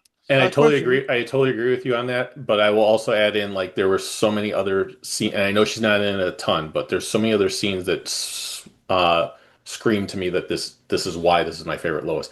It's for sure that interview scene, but it's also the investigation where she finds out like something else is going on with the why was it only paid this much money for this, and she's pouring the sugar into her coffee and is like, don't you think that's too much sugar? Live like a rock star. She never poured. I watched this today. She never poured any coffee in that cup. She didn't, but she was just sipping on powdered sugar. Fine. At that point. That's you know what? Somebody just gotta. And she's the one going into the pocket universe. She's the one showing up at the Hall of Justice to try to help Superman. Like, she is everything I want a Lois Lane to be. Mm-hmm. Like, every moment was, yes, that interview is an amazing scene, but there was not one moment through the rest of the time she appeared that I was like, oh, maybe this is not the Lois I think she is. She was that Lois all the way through the movie. And on top of all of that, she's fine as hell. Oh, yeah. I've not seen Miss Maisel, so I was very surprised, like watching Rachel Brosnahan through the press junket. I'm like, man, I'm doing double takes every time I see her. She's very, very pretty. She's great in House of Cards season 1. She doesn't last long. Aw. But she's there. Yeah, as a Lois Lane hater, I do really like this Lois. It's mostly, I think the big standout for her is she never needs to be saved in the movie. Yeah. Mm-hmm. Yeah. Like, I have, Ryan's new to this, but I have complained to everybody else at this podcast that Lois Lane, I have like PTSD from the Fleischer Superman shorts being my first exposure to the character. Oh, God. And the fact is that she constantly has to be saved. And then Superman will save Lois, and then she'll go right back and get into trouble again. And it infuriated me. You imagine 6-year-old Kris just screaming like, what are you doing? Like, so we're back in the danger. So, like, Bitsy Tulloch was the Lois Lane that actually made me like Lois Lane. And again, like Rachel Brosnahan, I do think she did remind me a lot of being Miss Maisel. Like, the snark was still there, but I think she did a good job. I mean, yeah, again, we're talking, the interview scene was fantastic, but just like having her own plot line, essentially, and like doing her own thing, in which, let's be honest, like Superman is really tangential to a lot of stuff she does. Though, again, as I pointed out at the top of the show, is that, again, this movie works because Superman has this supporting cast that helps him and, like, helps him save the day. And, like, them at the Daily Planet publishing that story was part of that. Yeah. Because, like, as Lex pointed out, like, oh, I manufactured this war just so I could kill you. Yeah. And the thing is, it is the Daily Planet. It is Lois and the crew who basically take that away from Lex. Speaking of Lex, we haven't talked enough about Bald Musk, and I think I hate the way you walk, the way that you talk. I hate the way you see that screenshot right there. Yeah, that's him at his most Lex. He's like, I fucking did it. Oh my! That slow pushing is like I got the biggest boner right now. So now, what I appreciate the most about this Lex Luthor, I said many times on this show, You can go back and you can look at it. I said many times on this show that I swear to God, if Lex Luthor is having another land scheme in a Superman movie, Son of a bitch! I was listening to Man of Steel, our review, and I was like, son of a bitch, he has. Where'd my video go? He had one. Yeah. I was not expecting it to actually. It was a reverse land scheme, though. It was a reverse land scheme. The land scheme was entirely to destroy Superman. He could give a shit about actually being king in this situation, and that's why it worked. It was a ends to a means, more than anything. True, but when I saw Luthoria, I was like, "Are you fucking kidding me?" and that we have both Otis and Miss Tessmacher in this. Yes. Otis Spur. Yep. And Otis is great. Otis is a G, man. Otis is the man in this one. I'm like, I did not know until my friends told me that the doctor, Sidney Halperson, was a character from the comics. I never knew that. Yes, definitely. Yeah. What were we gonna say, Brandon? I'm thinking like I kept watching thinking, who is this guy going to be? Like, who character? Like Otis. Oh. and Tessmacher being the selfie queen that winds up God. essentially taking him down because of not only just her love for Jimmy Olsen, but her love for taking selfies directly in front of pertinent information. And her shrimp toes. Yes, and her shrimp toes. Yes, I almost feel like she was a quiet genius doing that, though. Like that was obviously very intentional. And the great thing about it, and it showed Lex's ego, is the fact that he dismissed her doing that because he was brilliant through the whole movie. He was a true mental threat against Superman, but he dismissed her as a vapid nobody that was just arm candy, and did not realize the stuff that she was actually doing. So I can say there is historical precedent for this. Mind you, any woman will tell you this is, guys will do that. They will mansplain. They don't like smart women. I've had that problem. Not you, Ian, but yeah, Ian. I've had that issue with guys. Like I'll say, they don't like being put in their place intellectually. But historically, there was an issue during, I believe it was World War II. They had to remind men about loose lips, like when you're in town talking to a lady. And the thing is, there are documents. They had female spies, and they said just pretend like you don't know anything, and they will tell you everything. And that's what I got off of Miss Tessmacher in this, is that Lex wanted someone who was dumb as shit. He didn't want a girlfriend who could challenge him in any way, shape, or form. So that's why he dismissed it, because he basically just wanted a pair of legs who looked good next to him when he was strutting about. Oh yeah, which was also proven by the fact that one of his ex-girlfriends was literally in the prison because I was gonna say he has a type. The ego of the motherfucker, though. Felt very oh my God, the ego. The unauthorized biography of Lex Luthor. The scene that I have on the screen right now for those of you watching the YouTube was my favorite Lex Luthor scene for the instigating of Superman.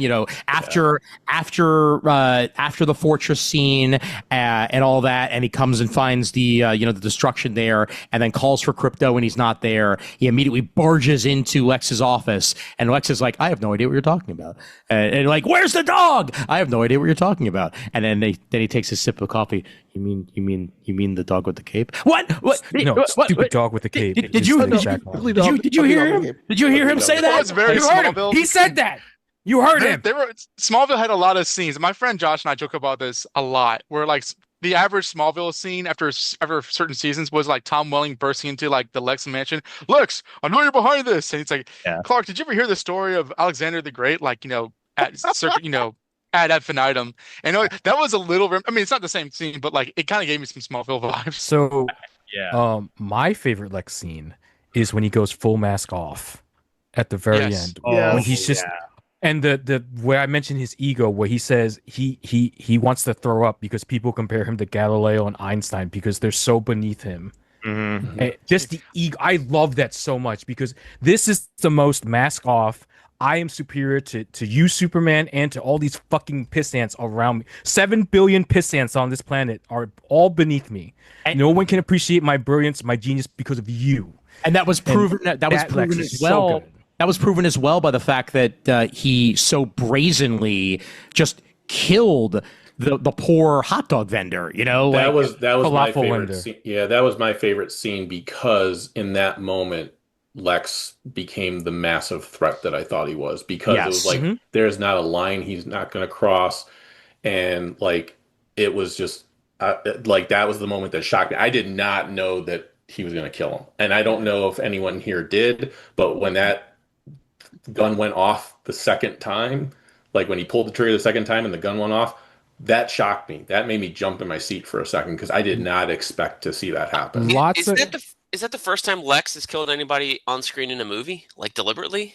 Deliberately. With his own hands, maybe. Well, no. In Returns, I think he killed somebody also. Oh yeah. Well, he technically killed the old woman in Return. Yeah. Didn't he? Yeah, but I think he actually like did an actual like murder in the Returns. I don't also. remember that. Yeah. I'll have to go back and watch it again. Well, let's put it this way. This was easily the most Lex of murders. You know, It was. Actually, those are my two favorite Lexes though. Is the sex offender and Nicholas Holt. Those are the two best Lexes in my opinion. Terrible. Dude, Oh, Just want to remind people that Kevin Spacey's not a good person. Nicholas Holt. Not convicted. Nicholas Holt Allegedly. deserves. Nicholas Holt is such a good actor. I feel like he is still unappreciated, even though the man has been turning in killer performance after killer performance Absolutely. for at least 15 or 16 years at this point. He's Like, so there- shiny and chrome. What show was he on where you played The Great. the Great. Oh, He my was God. so good. So good in that show. Oh my God. And I think I've said this before. Literally everybody that was on the show Skins Yes. has a career. Like and he is easily the most successful. Well, I mean, you know, there have been others that have made it from there, but at this point, Holt is amazing. And not to stop you from saying something here, Kris, but I got to point out that with Nicholas Holt, he auditioned for Superman. He was second in running for Superman. Like it was between him and Corenswet, according to James Gunn. And when he did not get it, James immediately went to him and was like, "You're perfect for Lex Luthor, though," and that's exactly what got him the role. Because They're both very tall. Oh, Yeah, they're almost. It's like the anime series. They're almost the same height. Yeah. So before we move on from poor Mally's death, and I think this is mostly pertinent to Ian, though, as a New Yorker, Raph probably also feels this. Like that scene broke my heart, and not just because it's supposed to be sad. This is Superman's friend. I did read an interesting piece that talked about like the reason that Metamorpho breaks is that's when he realizes that this man's life was not worth less than that of his son. Like the whole, we are not free unless everyone is free. Yeah. But where it really hit me was like, look, I'm a New Yorker. I've eaten at carts, and like food cart dudes are some of the nicest dudes on earth. they are. And I thought of what is our guy's name? Maru. Oh yeah. Over at the Kati roll cart. Yeah. And I I was think gonna, I was gonna ask if you guys got a regular guy or two or three that you know that Yeah. by name. we do. I imagine Maru in that used to. position, and it did make me tear up a little bit. I was like, Oh, no, you don't kill my friend. No, he gives me. Yeah. good Wasn't it great food. though? Like at the end, when like he had a dedication written in the Daily Planet by It Clark was. Kent. Yes. Yeah. Yeah. Absolutely. Yeah. That was very Um, sweet.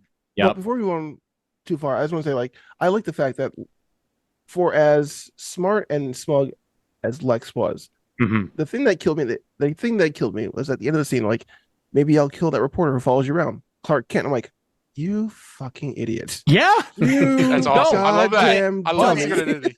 Let's go back to All-Star Superman, shall we? Because You would never think it.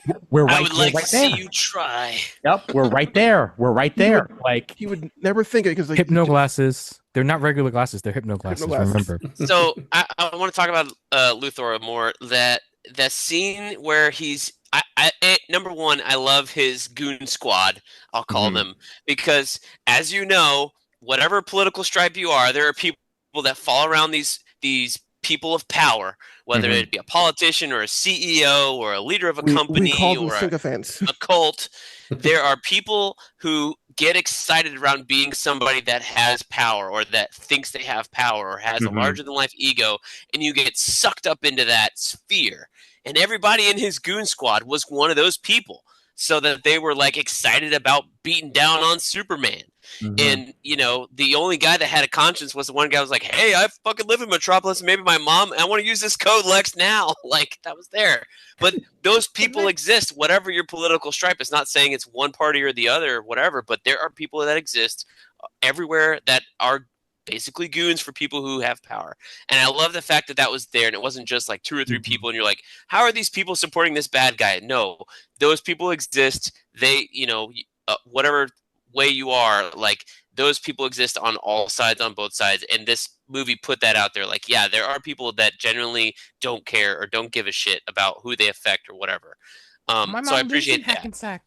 But yeah, I love his speech about Galileo and Da Vinci or whoever these old people were, and Einstein. How they did something significant, but there wasn't anybody there to steal their thunder, and there's this little piece of bile in his throat that's anytime they're mentioned in the same sentence as him and Superman, because Superman has just ruined all of us. Like, oh, that was such a good scene, and he delivered it so perfectly, so well written.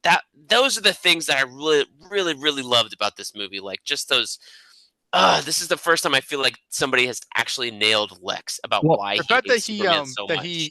Superman was like, dude, you're way too envious, and he's like, I know, I'm not stupid. I know I am in envy of you, but that gives me my calling because fuck you so hard. Well, and the engineer was like, I ruined my body in support of fucking up Superman. Yeah, but she said it explicitly. Let's talk about that actually a little bit. Let's talk about Engineer. Let's talk about Ultraman, because that is part of the plot as well. Brandon, you have your hand up. I'm going to get to you in 1 sec. I just need to make the comment that Engineer. Let's point out Wildstorm, baby. Like Storm Watch, Planet Watch, Authority. Oh, well, no. The fact that I really wanted them to just straight up be Storm Watch, I can understand why they weren't. But we're probably going to get there. That'll probably be the next iteration of Planet Watch, one way or the other. But there's an Authority movie announced, so I know. Well, why weren't they? They don't have a script. There's no director. Like, this is the thing with DC and James Gunn. Like, they announced all these plans. But just like there may be a plan, but you can't say that it's coming because it was announced. Like, we got a Swamp Thing movie announced. Is it coming? There's a Clayface movie announced. We know there's a script and a director, so that's probably more on the way than a Stormwatch is. Or Brave. We know there's a Blade movie announced. But... Right, exactly. Where the hell is Blade? Gunn has outright said that movies will not be made unless he is happy with the script. And he is happy with the direction that they're going. So we should respect. We got Blade. What are you guys talking about? We got Blade. It's called Sinners. Oh my God! they even used the costumes that were put aside for it. That is what Ian is referencing. Not Blade. That's another movie. So I will say, like, why we didn't get why it's called Planet Watch and not Storm Watch. I think it's for the same reason. It's the Justice Gang. And not the Justice League. It's like we haven't fully coalesced over what they actually represent. Okay, that's fair. I think that's what it comes down to, especially when you say like Planet Watch versus Storm Watch. And I will admit this is pertinent to me because I am again rereading all of X-Men, and I got to freaking X-Force, which is a terrible comic. But the whole thing about X-Force was that it was supposed to be a more proactive team. Okay, which lasted less than a year before they were basically just like the other teams. But I think that's the difference with Planet Watch versus Storm Watch, because Storm Watch, like the word storm intimates something is already happening. Like we are looking for trouble. Planet Watch is more authoritarian. Right. So I think that's the intention there. Just like with Justice Gang, they are like the corporate sponsored superheroes, but they don't feel like an actual team.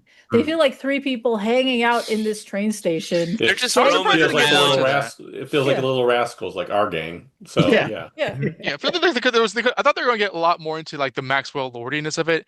He barely had a cameo, and I was surprised by that. I'm not surprised because I didn't think we were going to get too far into it. In fact, there might even be deleted scenes that maybe he was further in, but that would have detracted from it. To go too much into their story of why they're a team would have taken away from the actual plot of the movie itself. Like we'll get there eventually, whether it be on. I mean, maybe, but like knowing that was the setup for months in advance before the film came out.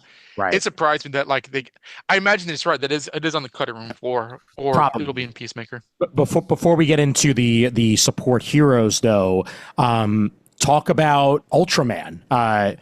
For months we've been thinking, who is Ultraman going to be? Like, is he actually the Ultraman from the comics? Like, is he an alternate Clark from a dystopian world? Which I was led to believe he was somebody very specific who never showed up in the film. Same here. Thanks, Jamal.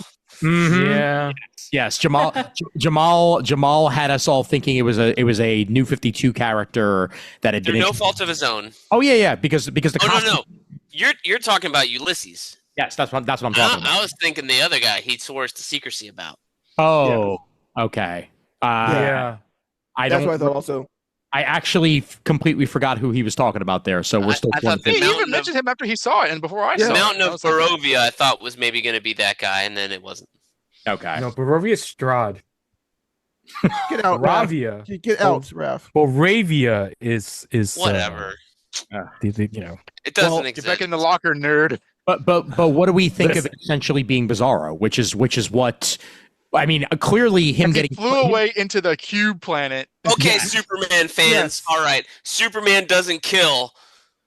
He didn't Fucking kill threw him. him into a black hole. He killed didn't him. He didn't throw him in a black Where's hole. my outrage? Okay. He didn't Hold throw on, him in a time out. black hole. Are you Where's serious? my outrage? Hold on.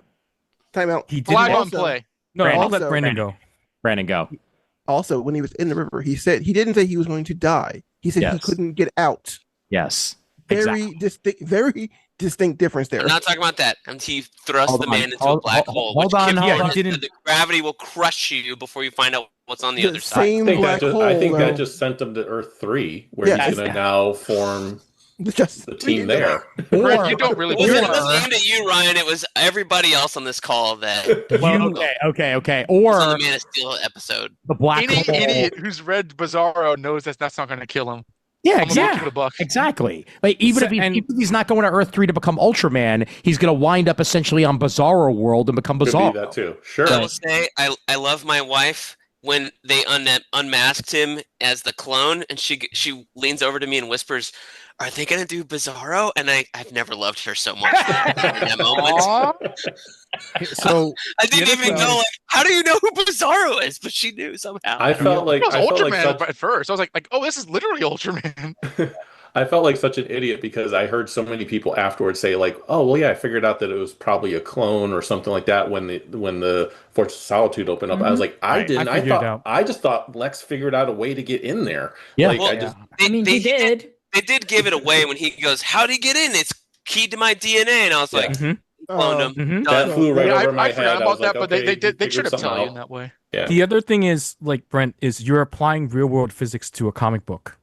That's rule number one: is you never do that. Oh yeah, absolutely. Yeah, exactly. We've been talking about I've how heard comic I've heard booky people this like, is. oh well, clearly Superman, killed those guys when he used like his heat vision. It's like, All right, this in- isn't the Dark Knight. It's In a it's- pocket it's- universe, the black hole's gravity does not apply in the same way as Kip Thorne's laws of Yes. physics in Interstellar. Okay, Yeah. cool. Exactly. But two we're different gonna movies. use the visualization Kip Thorne developed for Interstellar to represent all black holes now in all science fiction. But Because we're it's gonna use Warner that. Brothers, and they just passed the graphics. They passed the graphics over. That's Is, it. it, is it the new Praxis effect, Raph? Yes. You cannot. Yeah. Listen, I can't I'm- confirm the existence of Praxis. Hold on. That's a Star Trek reference I'm not getting. Wait. Yes. Blue Beam and Sky said what? What? Oh, get out! No Skybeam. No Skybeam. Skype. Yeah. Oh my God! What? Get Well, back- I think that Ultraman worked really well as the brute, and the brains being Lex with the blue 42 hut. That was God. insane, by the way, because they I- said he had 2,500 combinations, Yes. and Lex had them memorized. I Yeah, love he's a king hater. I liked the part of the combination thing. My coworker Jacob did not like it as much. He expressed it. He thought it was a little lame, but I liked it a lot. I will say I did not like the fact that we have yet again another first superhero movie with the hero going up against a clone of himself, literally his opposite. Again, in another superhero movie. I thought if all people would avoid that, it would be James Gunn, but here we are. It lessened the fact that it was a clone because there were so many other things he was battling, but still. I didn't think about that, but like I will say that like I wasn't let down, but like the whole clone thing didn't wow me just because like that's an arrow in like the Superman villainy quiver that's fairly common, especially in like the media adaptations. I wasn't like sitting there mad, but like I was under the impression to expect somebody else, and when it was revealed to be like evil David Corenswet, I was like, huh, okay.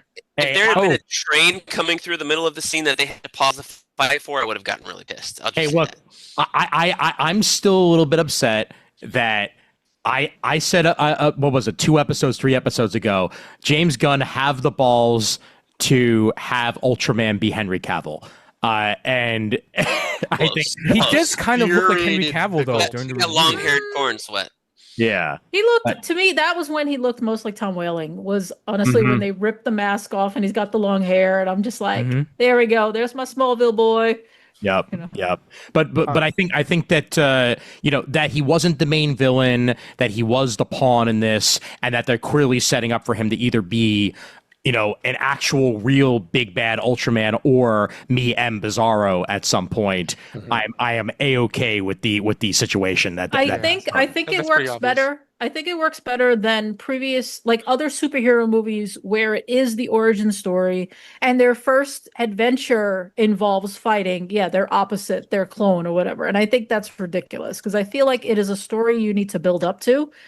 And that is partly why this is like, well, he's been Superman for 3 years. It's about time. Check your watch. It's time for the clone storyline. So like, I was okay with that, but I will admit that was one of my less favorite things about the movie. Like when he rips it off and I'm like, okay, that makes sense for the plot, but I don't love it. I saw it coming a mile away. Someone pointed out that like, because like when Luthor was ranting, like he says 1A, 1A, 1A. Like 1A implies the very first instruction is just to punch him in the face. Yep. Oh, the first thing he came up with. I love that Luthor is just a Street Fighter nerd. That's all. And also one of the numbers that he calls out in the Hammer of Barovia fight, 8H. So clearly he's an SNL fan as well. So yeah, isn't 8H isn't that the cape pull? I think so. Yeah. Yeah. The what? So the cape pull. The cape pull when he pulls the cape and pulls him around. Because for me, 8H is HH, which is Heil Hitler. Oh no! 88 is a code for Heil Hitler. So to me, that's my first association with those. I don't think James. And my brain went to SNL, and you know what? I think I'm okay with that. I think that's fine. It's fine. You don't have to. You don't have to be like me, man. Yeah. But talking about another thing that this movie introduced is that there was no more kryptonite, which then led to the use of Metamorpho in a really cool way. NoHo Hank Metamorpho, was. You get it. Nobody's seen Barry. You have to say this is Anthony Carradine. Kerrigan. Okay. His name is NoHo Hank. Okay. On my YouTube review, I called him Anthony Carradine because I was thinking of Keith Carradine, and I was like, he's related. It starts to. No. Anthony what? Kerrigan. His name is Victor Zsasz. Okay. Yeah, it's Victor Zsasz. Yes. So it's the same actor who played Zsasz in Gotham. Yes. And NoHo Hank in Barry, which is on HBO. So if you haven't seen any of those two shows, you have no idea who he is, but he's a phenomenal actor. He is. Was he also in what's it called?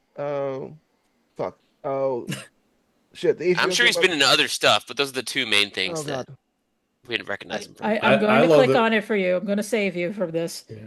I love the fact that, like, yes, obviously you had to use CG work with him and everything else, but I love the fact of the practical makeup. Oh, absolutely. They Oh, built a whole bodysuit, and they're like, "Hey, dude, Yeah. you have no hair. You have no problem wearing this." And Right. he looks like almost exactly like Shift from Outsiders back in the 90s. Like that's the version of Metamorpho that they Yeah, because Oh, he's you know got what? That's more true. of the Yeah. he's got more of like the texture on the forehead and stuff Yeah. that Shift has than yeah. Metamorpho. Well, Yeah, Shift had those eyes too. That's a good point. Mhm. Yep. Okay, And to save also the poor Carbuncles. Brandon, are you thinking of the Forgotten Parenthood or the fact that he was in 2 episodes of The Flash? Was he in the Flash? In the Flash, Yeah. oh my god, yeah. He was the Mist. Oh Yeah. shit, he was the Mist. Wow, okay. Oh my god, wow. He's been in nearly as many DC properties as David Dasmalkian at this point. So good, like wow. Good for him. Good for him. Also in the Flash too. Yep, but yeah, using Metamorpho the way they did, having him be the cellmate, having the giant green-headed baby that needed to be saved, like so. It is a cool way to introduce a character who normally would never get his own movie or spot in. It's like, hey, can we find a way to use a character? Yes, we can. And that's how we got Metamorpho on screen for maybe the first and last time ever. We'll see. He'll be back because now he's a member of the Justice Gang. Essentially, like he is the fourth member of that, at least from what it looks like we are going to wind up getting. Because he likes the name. I did like that he walks away in darkness, holding his baby, and kind of looks back, kind of guiltily, like, oh, maybe do I feel bad right now? And then the next time you see him, he's in the Justice Gang, like saving the day. So obviously, Superman had it. It was very Bigfoot motion too, like the way he like walked away. If you look at the Bigfoot footage from back in the day that of the stride and everything else, he had that type of motion and everything else. I'm kind of wondering if they did that on purpose of making him that monster. Probably, yeah. The next time we see him is with his girlfriend or wife. What's her name? From Stag Industries, Sapphire Stag. Yes. Yeah, Sapphire Stag. Yep. And watching the kids raise the Superman flag, which was a big time. I was a big old mush. Mm-hmm. Yep. Yeah. So That wasn't my mush scene, but yeah, I can see it. Yeah. I had 70 mush scenes. Okay, you can't. I'm just saying. that's when I start crying, and it's not just because like we raise the flag and we're chanting for Superman. It's the disparity between the forces. When you see on one side the Barovians have the tanks and the guns and the armor, and then you look at the other side and they have literal like pitchforks. All right, That is so upsetting. I want to give Ian his Jew moment a little bit later, but I want to, because you talked about it on the. I'm fucking with you, dude. Go ahead. He mentioned having something to say about it. I don't know what he's gonna say.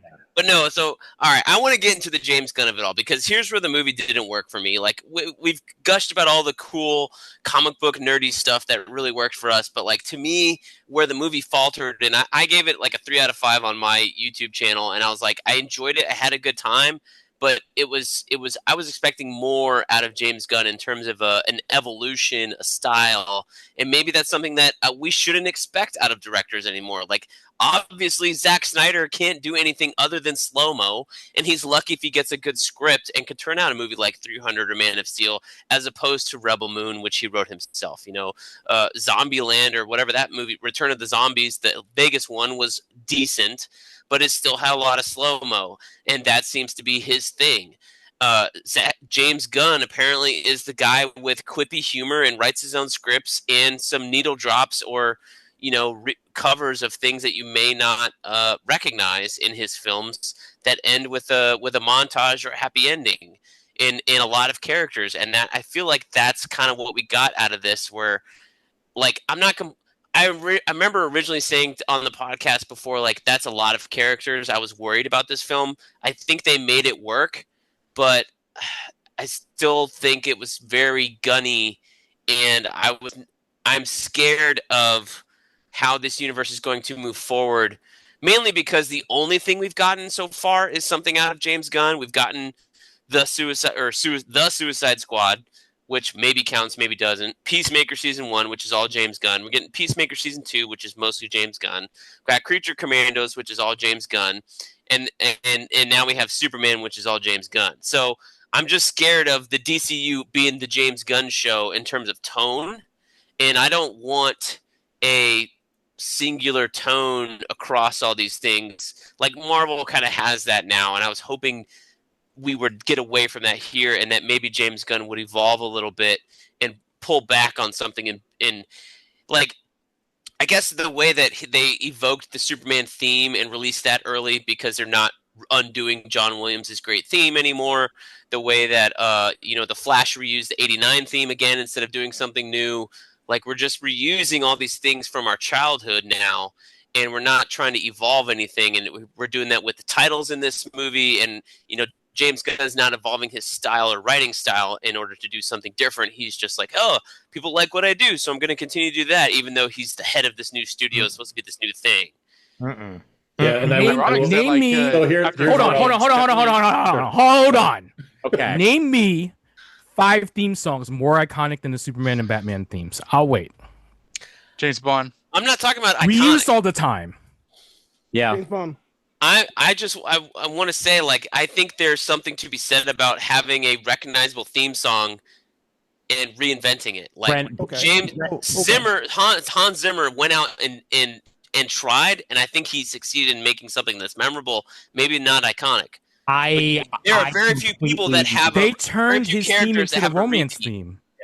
All They right. turned his theme into a romance theme. Hold on. The theme, the Lois and Clark theme is. I'm not picking on theme Hans songs. Zimmer I'm theme. picking on director We're getting shouty here, and I want to try to rail us back in for my own sake. Okay. But what I would like to say is, I personally believe that they did reinvent the theme here. That yes, they used the beats, because obviously you're going to use the beats, like Raph just said. There has not been a James Bond movie that has not used dun dun dun dun dun dun dun dun dun dun in one form or another, even though there have been 1,200 James Bonds over the years. Like it's 1,300. It's Thank you. 27, Ian. I watched them all 2 months ago. Thank you, Kris. But that's part of it. I'm going to call on whoever is at top first. Ryan, go ahead. So I will agree with Brent on this, still feeling very James Gunn. I don't disagree with that. I was okay with that because it worked for me. However, what I will say is we will, I think where we'll see the test of what you're saying there is probably not going to be in the Supergirl movie. I think we'll still get that style of movie because it lends itself to that. But where I think we'll see if we're going to continue down this path or not and actually be able to change tone will be the Clayface movie. Yes. Because I think with that movie, we're dealing with more body horror and stuff and elements like that. If that movie ends up being more of a James Gunn style, then I am 100% in your camp saying, like, we got to see variety, but I don't think we're going to see that with that movie. I'm just Like scared continuity because, to the DC movies. you got the Supergirl movie, and then you have the Lantern show after that, and maybe the Lantern show will have it, but I'm also afraid, I think, because Tom King is writing on that show or consulting on the Lantern show, and he's a very quippy writer too. So I'm scared of that quippiness infection. Sure, I get that. Let's get Brandon's thoughts real quick, and then I need to interject one more thing. Go ahead, Brandon. All right. So I think you're confusing two things as being lack of innovation: leitmotifs and tropes. Okay. Leitmotifs are themes and music which harken back to other things. They're usually repetitive. They are usually, like, for example, dun da da da da in Superman theme. That's the leitmotif. You'll hear that all the time. That gets played throughout the entire soundtrack. It's meant to bring you back to the original feeling that you had when you heard it the first time, and then to elevate something else also. So that's why you play it in other scores also. Like, they played it during the Raise the Flag scene. Actually, the song Raise the Flag is the leitmotif for the theme song, right? It's the electric guitar theme for it. They played it every time Superman did something heroic. They played it in the kaiju battle, the fight scene also. That's not saying that they're not elevating. They're not innovating or elevating it. They're doing just that. They're using it in a way to harken back to that mentality and then do something else with it also to elevate it even further. And then tropes also. Directors have tropes that they love. Directors have go-tos that they love. For example, going back to Snyder loves his slow-mo, right? Oh, you sure do. That's his thing. That's like his ramping up and ramping down. That's the thing he loves to do. Other directors use it also. Like Spielberg loves his nostalgia, loves his father-son tales. Also, that's his thing. Saying that with Snyder, with Gunn, Gunn loves found family stories.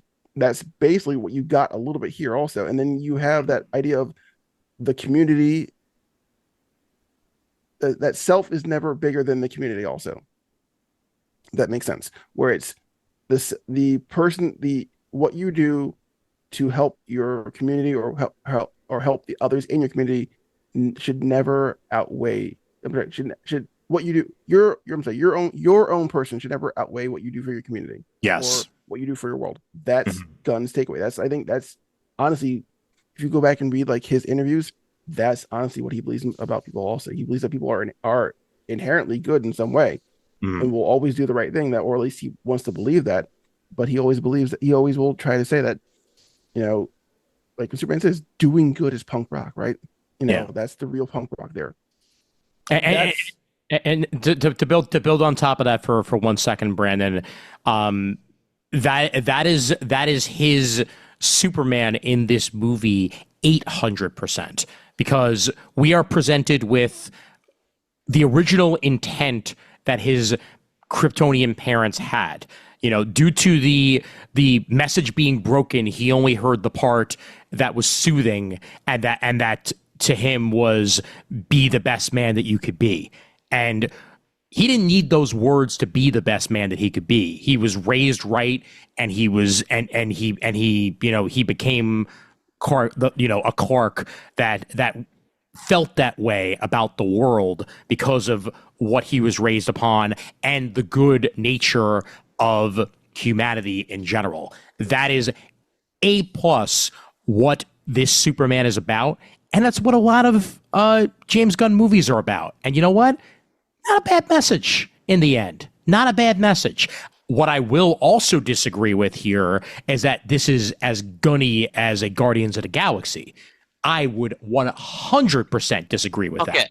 The only thing you don't have is you have less needle drops, but he still ends the movie with a fucking needle drop instead of a theme song. Okay, as you should have. Hold on, Brent. Let me make my point here. Okay, which is the Guardians of the Galaxy movies are quite literally their own thing. Okay, they are a gang of misfits. Suicide Squad is way closer to Guardians of the Galaxy because no shit, like basically like they're of the same cloth. Here we are left with for one thing, not really. I mean, yeah, if you want to call the Justice Gang or whatever, the Misfits, you can, but we're left with the tentpole superhero of the DC universe. And I think you're mistaking lightheartedness for goofiness.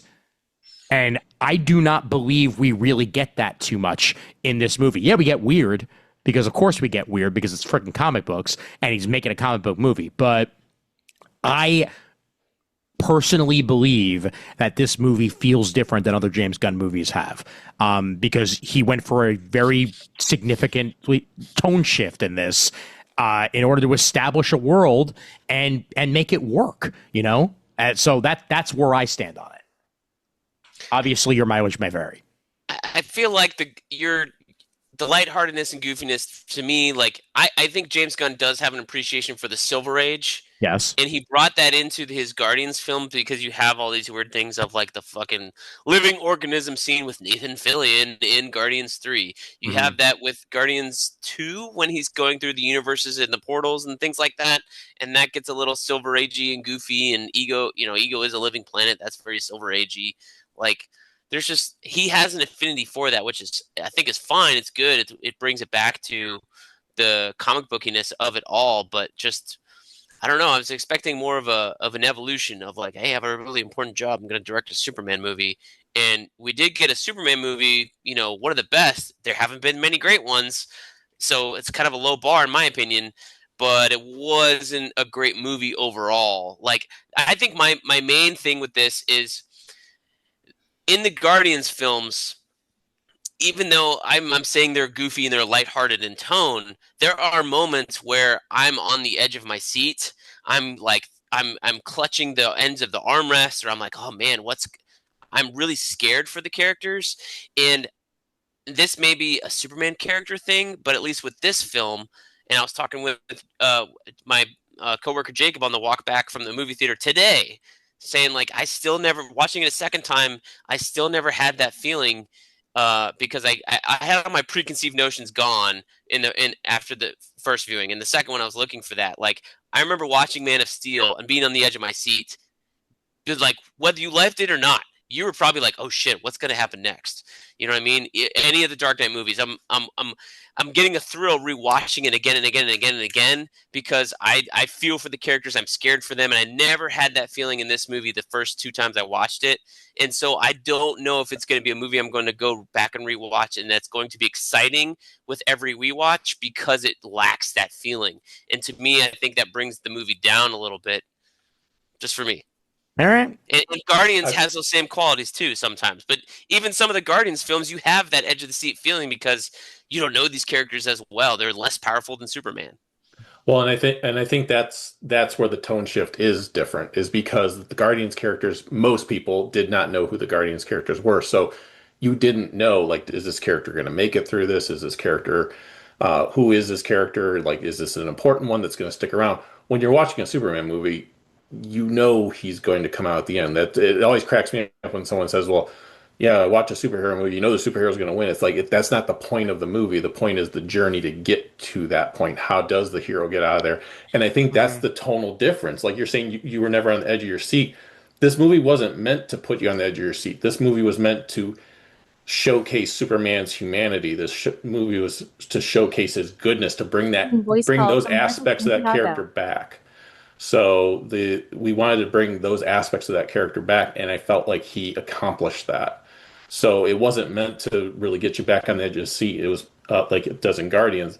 This was a different tone. This was a tone of like, let's show that goodness can prevail, was kind of the ultimate message that I got from this. So I feel like the whole plot of the movie is in the one line Superman says. That's what you don't get, Lex. Yes. I'm human. I laugh. I feel scared. I wake up and I don't know what to do. And that's Superman. It's not about him he is the point. The whole reason Superman exists, the whole reason is he is the one character you can always rely on. There is no drama. There is no suspense. He is Superman. That is the whole reason he exists. He is not there for you to figure out, oh my God, there's only 15 seconds left. You know, is he going to make it? He makes it because that's his job. His literal job in fiction is to be the hero that comes and saves the day all the time. That's the point of Superman Beyond 3D. That is his role in the DC universe. That is his role as a character. The meta aspect of Superman is he is the reliable one. A cat's in a tree, Superman's gonna get it. You know, 2 rockets gonna blow up the California fault line, Superman's gonna get it. Save a squirrel. Yeah, save a squirrel, Superman's gonna be there. Godzilla strikes, Superman's gonna be there.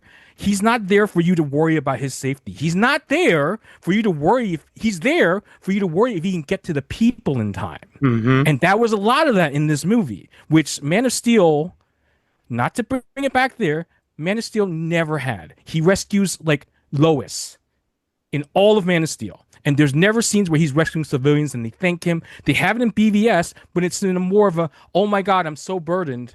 I am the most powerful being in the universe, and I'm trying to do all these things for all these people, and yet they're so ungrateful, and I'm just gonna anyway. The point is that's Superman. Superman is not the hero who has to and he still does, because Ultraman is supposed to be stronger than him, and he shatters his bones, he dislocates his shoulder, he does all these things to Supes. It's not like Superman is like one punch and like everyone's defeated and then he just plinks Lex and that movie's over.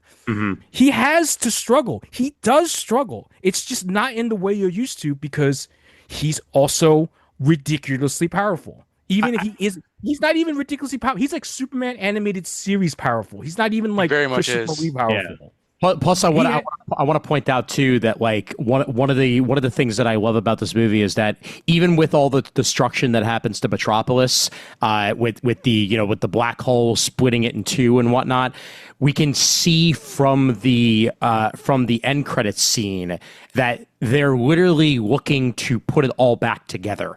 You know, that this is a regular occurrence in cities like this because of the world that they live in.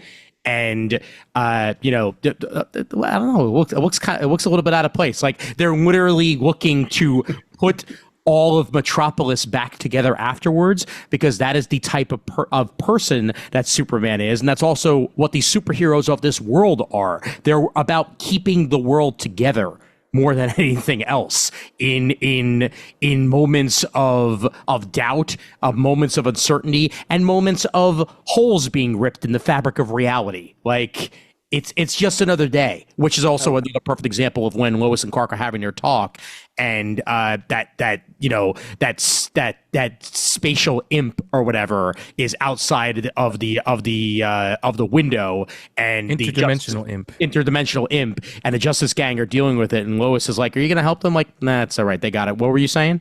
You know, like it's got to be Batmite. It's got to be Batmite based on Gunn's love of him. Clearly, I would add to kind of like give voice to what Brent is talking about, because I empathize with that. It didn't honestly affect me, but I was going into the film kind of worried about that, because I do think that James Gunn is a guy whose reflex is to intercept humor, to kind of undercut dramatic moments, and that kind of poisoned the MCU. The MCU is what it is now, majorly because of Guardians of the Galaxy 1.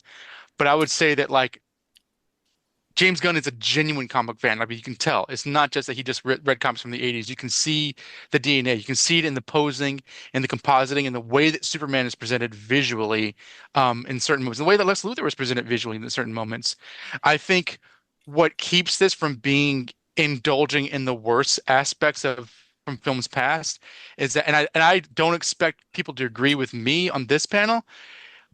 Unlike Taika Waititi, he actually respects what he's doing, and he's not using the humor to kind of like say, yeah, but this is actually bullshit.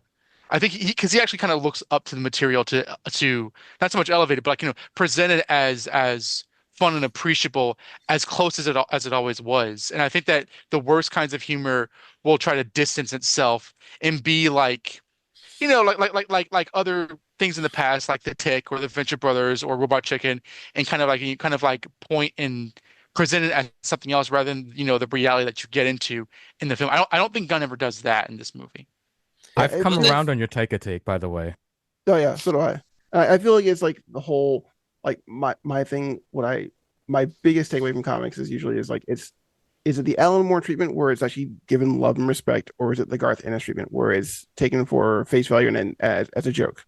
I think kind of like I think I don't want to say that Gunn is like the next Alan Moore, but I think he has that same reference of characters where yes, he can point and laugh at the character, but he does it from a place of love and actually understanding, the actual history or the actual pathos that the character's supposed to go through. Agreed. Guy Gardner. Yeah. Guy Gardner. He's a joke, but he's taken very seriously in this movie. That was pitch perfect. When he says, make a move, Big Blue, I like nudge my brother like, ugh! Well, and punch. I want to talk about the fact that Nathan Fillion fought for that hair. That he legitimately said to James Gunn, if I'm gonna play Guy Gardner, I want the haircut. And I mean, they made a reference to it in the movie, sure, but like it just drove home that much more of Pitch Perfect. And I'm so fucking glad. I haven't cursed much this episode. This deserves it. I'm so fucking glad that we are past the point of superhero movies where we are afraid to have comic book accurate costumes. Like, even super, like, the cloth. Yeah, of the accurate cloth. cloth. Exactly. Thank you. Like Superman's most of his costumes are unique to this movie, in fairness. They well, for the most part, yeah. But I mean, for the most part, it's Guy But they Gardner. evoked it. Yeah. Yeah, it's basically Guy Gardner's costume, only they have like a Justice Gang insignia. It's actually more reminiscent of which I'm surprised at the end of the movie they didn't wind up suddenly being called the Terrifics. Terrifics, yeah. Because they're basically wearing their Terrifics costumes more than anything else. Such an underrated comic series too. I love that series. Absolutely, Yeah. it's the Fantastic Four of the. Of the universe, which is hilarious because what's coming out in a few weeks. But the thing I loved with Nathan Fillion too is he's obviously, we all know this, he is a lover of comic books as well. Yes, and I indeed. saw him in an interview and it was like, I cannot imagine a more perfect person to play Guy Gardner than him, because he said in an interview, he's like, when you have trouble in the universe, you call on a Green Lantern, and you're like, hey, we need help. They send Guy Gardner, and the place goes crap. He says, but if you need something done under the table, little shady off to the side, Guy's like, yeah, I got you, no problem. He's been Hal Jordan for so many years. It was actually kind of like, is this meant to be when I say it's meant to be a joke, I don't mean to be disrespectful, but like, is this meant to be kind of an inside joke that he's Guy when he's been Hal for like 10 years? Well, I'm sure that's part of it, but also he's a huge Green Lantern fan, period. Yeah. Right? So, basically he just gets to move along in the pantheon and have him be Guy while Clear Eyes Full Hearts Can't Lose plays Hal in the show. So I wouldn't be surprised if they kill Hal in that first season, to be honest. I'll be so pissed. Or make him Parallax. Oh God, no. Oh yeah. They seem to be doing Law and Order with Green Lanterns on that show, so I don't know if we're really going to get too much of the really high level cosmic stuff in at least the first season. But can we please talk about Mr. Terrific a little bit more, because easily the star standout of this movie outside of the dog was Mr. Terrific, and one of the best fight scenes in the entire movie. Yeah. Like that scene that took place on the former army base, using the T-spheres the way that he used them. Holy crap, was that amazing? Yeah. Can I just He say was that fabulous. this is the biggest glow up for an actor to play another superhero since Chris Evans played Johnny Storm. Oh, absolutely. Robert Downey Jr. Yeah, and can we point out that Nick Holt was also in the same movie, the same movie also. Yep, I forgot about that. Two first class alums basically reuniting in this in much better situations, I must say. Like Nick Holt wasn't that bad as the Beast, but still Lex Luthor way better for him, and in this situation here, as Mr. Terrific, Eddie Genthigi, oh, beautiful. I have been a fan of Mr. Terrific ever since Jeff Johns' JSA run. Like, he was one of my all-time favorite characters in that run. I thought he was absolutely fantastic, no pun intended, or terrific, I guess we could say. And absolutely. And when I saw this movie, I was like, this is exactly how I picture Mr. Terrific being. Like, hands down. And that fight scene was a thing of beauty. So absolutely. One For many years he's been one of the most like underrated, like, real comic fans know that this is a really awesome character that like kind of demands to be on screen. I really liked him in Justice League Unlimited in the last season. I didn't really watch Arrow aside from the crossovers, so I didn't get to know him besides the meme of his hair. But I always kind of described to my the perfect dreads, like yeah, like the cornrows. Oh my God. But I always start to my dad, like, because my dad was a fan of comics in like the 70s. Like, he's the one that introduced me to Luke Cage and the Falcon, all kind of stuff. I said, well, you should check out this character, Mr. Terrific. He's like the third smartest man in the world. He's like, why is he the third smartest man? What kind of crap is that? And so I was looking at him the entire time because he saw the movie with me the first time. And like after that fight sequence, I just turned to him and was like, what you know about that? And he was like, all right, this is some cool shit. Yeah. So in Mr. Terrific Year 1, Number 2, I think that came out last week, he said he's considered the third smartest man in the world because his ex-wife, or not ex-wife, his dead wife, he considered the first and the second. So Okay. he's in his brain, at least in the comics right now, he's the smartest man in the world behind his wife who recently passed or who passed away. So Yeah. that's why. In this film, who's smarter, that him or was cool. Luthor? Him by a country Him. mile. Because Luthor's He too couldn't figure out the reckless. code. He couldn't figure out the code though. Yeah. It's too complicated to hack. Come on. Well, but then at that point. but then you know the code to shut it down. Terrific gets to the chair and he's like, "I got this." Yeah. The difference need help. between him and Luthor, and the reason why I think Mr. Terrific's smarter in a sense is because he does not run on emotion. Luthor does. Yes. Mm-hmm. And Mr. Terrific says as much. Like when Lois is going on her, well, I don't know, you know. Well, I mean, we did almost break up and like all that. It was right after he said, "Listen, I don't do emotion." Like He also points out that Luthor engages in reckless science. yes. And you don't engage it. in reckless science unless you are very emotional about it. If you are incredibly logical, like more logical than Spock, because let's be honest, Spock is very emotional for a Vulcan. Yes. But Yes. you do not fuck around when you are that logical, when you are emotionless. And like Mr. Terrific's definitely in this movie strikes me as like a guy who's just like no nonsense, no bullshit, just straightforward. And you know, and mind you, he gives Lois the excuse, "Oh, I'm helping you because it'll piss off Guy." But at the same time, just looking at his facial expressions, like it is very logical. Like he has played it out in his head, and he knows like he has to help her at this point. Yeah. Yeah. Yep. Absolutely. I love how And a scene which reminded me of Batman: The Outsiders #1. The whole we shouldn't get involved because this is a politically fraught international situation. Oh, okay, Bruce. Whatever. I mean, that's what Bruce like said. Screw you guys! I'm leaving the Justice League. So the other thing I ran up against in this movie is kind of Superman himself as a character. So Batman, we all know, Batman is the real guy. Bruce Wayne is the mask. Yes. And we've kind of established with Superman, you have Clark Kent, the reporter, who's public facing, right? The secret identity. You have, we'll call him Kal-El. This is the guy that talks to Lois at home, who's talks about being Clark Kent and being Superman. And then you have Superman, the public-facing identity of Kal-El, right? With the powers and the outfit and the costume. And here, I never really felt like there were these three aspects of the character. We got very little Clark Kent.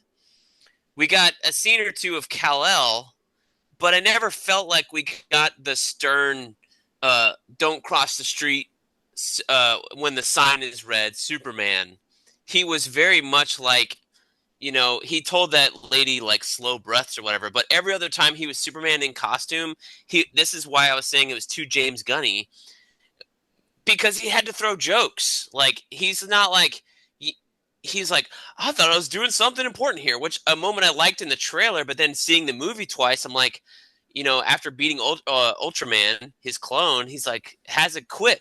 The end scene about putting the buildings back together, he's like, he has a quip about, hey, not quite right. And then the thing about like, oh, I could be such a jerk sometimes. Like, that didn't come across to me like that's not my fucking favorite. Superman. That's Kal-El. Oh, but the thing is, I think that goes back to what Ian was saying earlier, which is Superman is the mask for him. He is always Clark. He is who, and so that shucks, that person that you believe might be naive, but he's actually not. I felt like we got that Superman in this. He was the one who turned to the people in the office building and said, "Are you guys okay?" Before he turned back to the kaiju to fight it. I mentioned it earlier. He saved a squirrel. He saved a dog. He's the one that cares about other people. He's the one that turns to other people to make sure they're okay. Which I don't have the hate for Man of Steel that some of the people on here might have. Why not? But I never Hmm. got that Superman that cared in Man of Steel. Yes. Where this is, I get the quip at the very end, but that was meant to be a silly after credits quip. I do wish we got an after credits scene that meant something, but we got a little funny quip thing, and that's fine. I don't even really count that as part of the movie. But we got this Superman who was looking out for other people, who cared about other people, and put them first over the posturing Superman that's out there. So to me, we got the Superman that I've been reading in comics for decades. I always feel like when Superman's in his uniform, in his super suit, we'll call it, thank you, Frozone, like he has an air of importance to himself, like as a public figure, as a police officer, or somebody representing law and order and justice in the world, that there's a certain way he carries himself and speaks to everyone, no matter the situation, because people look to him as if he's in charge. And then in this movie, there wasn't that 100% of the time. Like, I get it when he's away with Lois in uniform, that's fine. But he's like, look at the animated series, you've got that differentiation. Like the Lois and Superman show, you've got that differentiation between like the three versions of his character. And then here we're like compressing them to one where it's the James Gunn version where he's telling jokes and making us funny asides to other people or the camera, as opposed to being like fucking serious about his job. So okay, all right. I see what you're saying. I understand how you feel. It doesn't bother me, but also to my mind, like he's young Superman. He's not Superboy, but he's young Superman. So. Oh, we're bringing young Superman back, Donna. You weren't here for the Man of Steel episode, but that's exactly what I said about 8 fucking years ago when everybody's shitting on Man of Steel. I'm just saying. Hold on. I listened to the Okay. Man of Steel episode again, and I was like, having seen the movie, I listened to that yesterday and finished it this morning, and I was like, oh, I'm going to make this point, I'm going to make this point, I'm going to make this point, and I knew the points y'all were going to make, not you, Donovan, specifically. Donna, we came so close. We came so close. Raph, Jamal, I'll call you guys out, motherfuckers, saying, oh, it's a young Superman, when the whole point I was making in the Man of Steel episode was, it's a young Superman. You guys were all like, oh, you can't accept a young Superman.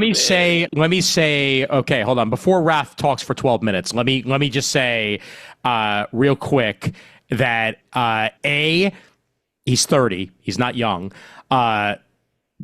B, he inexperienced, sure. He's been Superman 3 years. Like at that 3 years, 3 years on a job isn't going to make you an expert, but whatever. Which we very much saw in this movie with the Barovian conflict and stuff like that. It's the type of thing that comes with experience, and he's literally learning on the job. But what I will say is that air of confidence and that air of I am the leader of the room, you can be incredibly personable and also be that. And Superman has never been about striking fear into the residents of a city in particular. When he's saving them, and he is one of them, period. That is the point of Superman. And to go with the idea of the mask being, the identity of Superman, his identity itself does not actually change in that process. Okay? He's still the same dude. He's just essentially, wearing a different suit, quite literally. He's still Clark. Raph, you've been counting. Go right ahead. I lost my second point. First off, Brent, actually, ironically, you're way too attached to the Christopher Reeve Superman, because the only one I remembered that was always like, how come the only one that's ever really been Kal-El Clark Superman is Christopher Reeve. Yeah. It's not that frequent. Dean Cain Superman is Clark and Superman. Mm-hmm. He barely puts on any impression of oh my god, golly gee, Mr. Tyler White. Hoechlin. He doesn't do that. Tyler Hoechlin. I mean, come on, Tyler Hoechlin doesn't. Hoechlin had 3 different versions. He did. But the point is, he doesn't. That third version is overemphasized. We never saw his Clark very much. We saw that's Kal-El the other with thing. His family, and we saw Superman. Mm-hmm. Yeah, that's the thing. We didn't. It's Superman Returns. We don't get Clark all that much. It happens. That's true. These are things that happen. I lost 2. 3 was I actually liked Man of Steel a lot more before BVS. BVS made Man of Steel irredeemable for me, because they took all the ideas that I thought they were going to go with and they shit on them so hard and went in the opposite direction. Yeah. So I can't think of Man of Steel without thinking of BVS. It's impossible. They're like this, okay? And 4, what was the fourth one? What was 2 and 4? I don't remember. Young Superman. We were talking about Young Superman. So you were talking about how? Okay. Oh, what does age have to do with the idea that you should help people, and help people that are helpless before you punch a bad guy? What age do you learn that? 30, 27, 2, 4? What age should Henry Cavill Superman should have realized, hey, I should help these people in danger right now, as opposed to keep punching Zod after I flung him? There was never any concern for in that big Zod fight. There's never any concern and for the safety of others. There's multiple instances where Corenswet Superman shows concern. Oh, that's the other thing. You're wrong. He does do things like deep breaths. He's also, when the Justice League is about to blow up the kaiju, he's like, man, there has to be a better look. I wanted to save him. I wanted to do these. He had a process. He just didn't get to express it all the time. But he expresses it. He shows his frustration with the Justice Gang, that they're just out to kill this thing, as opposed to doing something humane with it, which is in his character, because he's so powerful. He doesn't worry about getting killed by this monster. He's worried about protecting it, which again shows concern not only for the people but for the monster, which not one person's monster is another person's friend or something. You know what also? So, yeah, you know what, he does you know it what all the helps, time. Raph? Hold on. You know what else? You know what also helps? When Pa Kent doesn't tell you not to help. That We don't have to relitigate that. That helps. No. Oh, are we gonna get into the downplaying of Pa Kent and how stupid they were? Okay. First off, excuse me. Excuse me? That is not at all true, dude. Oh, Pa Kent doesn't know how to use a speakerphone? Are you fucking kidding me? They were a caricature. They were not on Kent. They were a caricature. This is the most. Can you hear your paw? Okay, Brent, simmer down a little bit first, and B, you clearly don't know a lot of old people, because I cannot tell you how many times I have had to teach my father how to use his cell phone. Okay. My parents are in their 70s, and they were younger than that, so they should know how to use it. My mom. Fantastic. You're wrong. Continue. My mom speaks at 100 decibels on the phone when she wants to be quiet. Yes. Exactly. Okay. She's louder than a 747. And if you are taking Southern personality as them somehow being dim, back up. No. My family's from Missouri. I know that. Right next to Kansas. Trust me, I know that, which is why I'm incredibly disappointed in you right now. Those people do not count themselves as Southern. So for James Gunn, who's from Missouri, to make these people seem like dim Southerners, I thought was really fucking dumb. But here's the thing.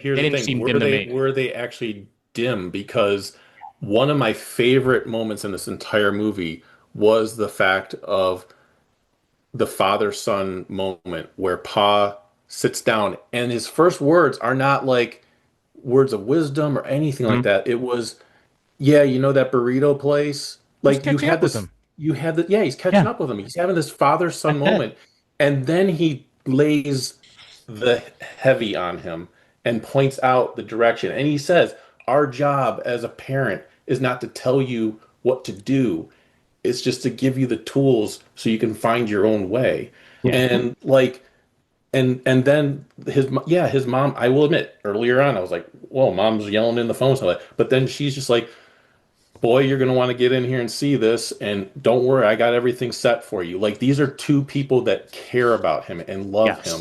And if that makes them dumb, then I am one of the dumbest people on the planet. I'm not saying they were dumb. I just think the initial joke, here's the James Gunn of it all. The initial joke of him introducing to everybody to a new character is making a joke out of them for some reason. But making the joke of these farmers are dumb and yelling into a phone, I think was terrible, because all of my Missouri family work, a lot of them work on farms, they work on tractor co-ops, they own land, they work the land, and there's some of the smartest people, and they know how to use a fucking cell phone, whether they're my age or their parents' age. Yeah, in but their yelling at a 70s or cell phone above. isn't. So to me, it's isn't like, dumb. come on, James, you've been living in Hollywood too long. And It was just more that they were just older people. Yeah, More than they were like unintelligent. I feel like it's a boomer jab more than anything else because that's how my parents are. My parents, my mother has an MBA and a doctorate, and she still yells on the phone to me. Yes.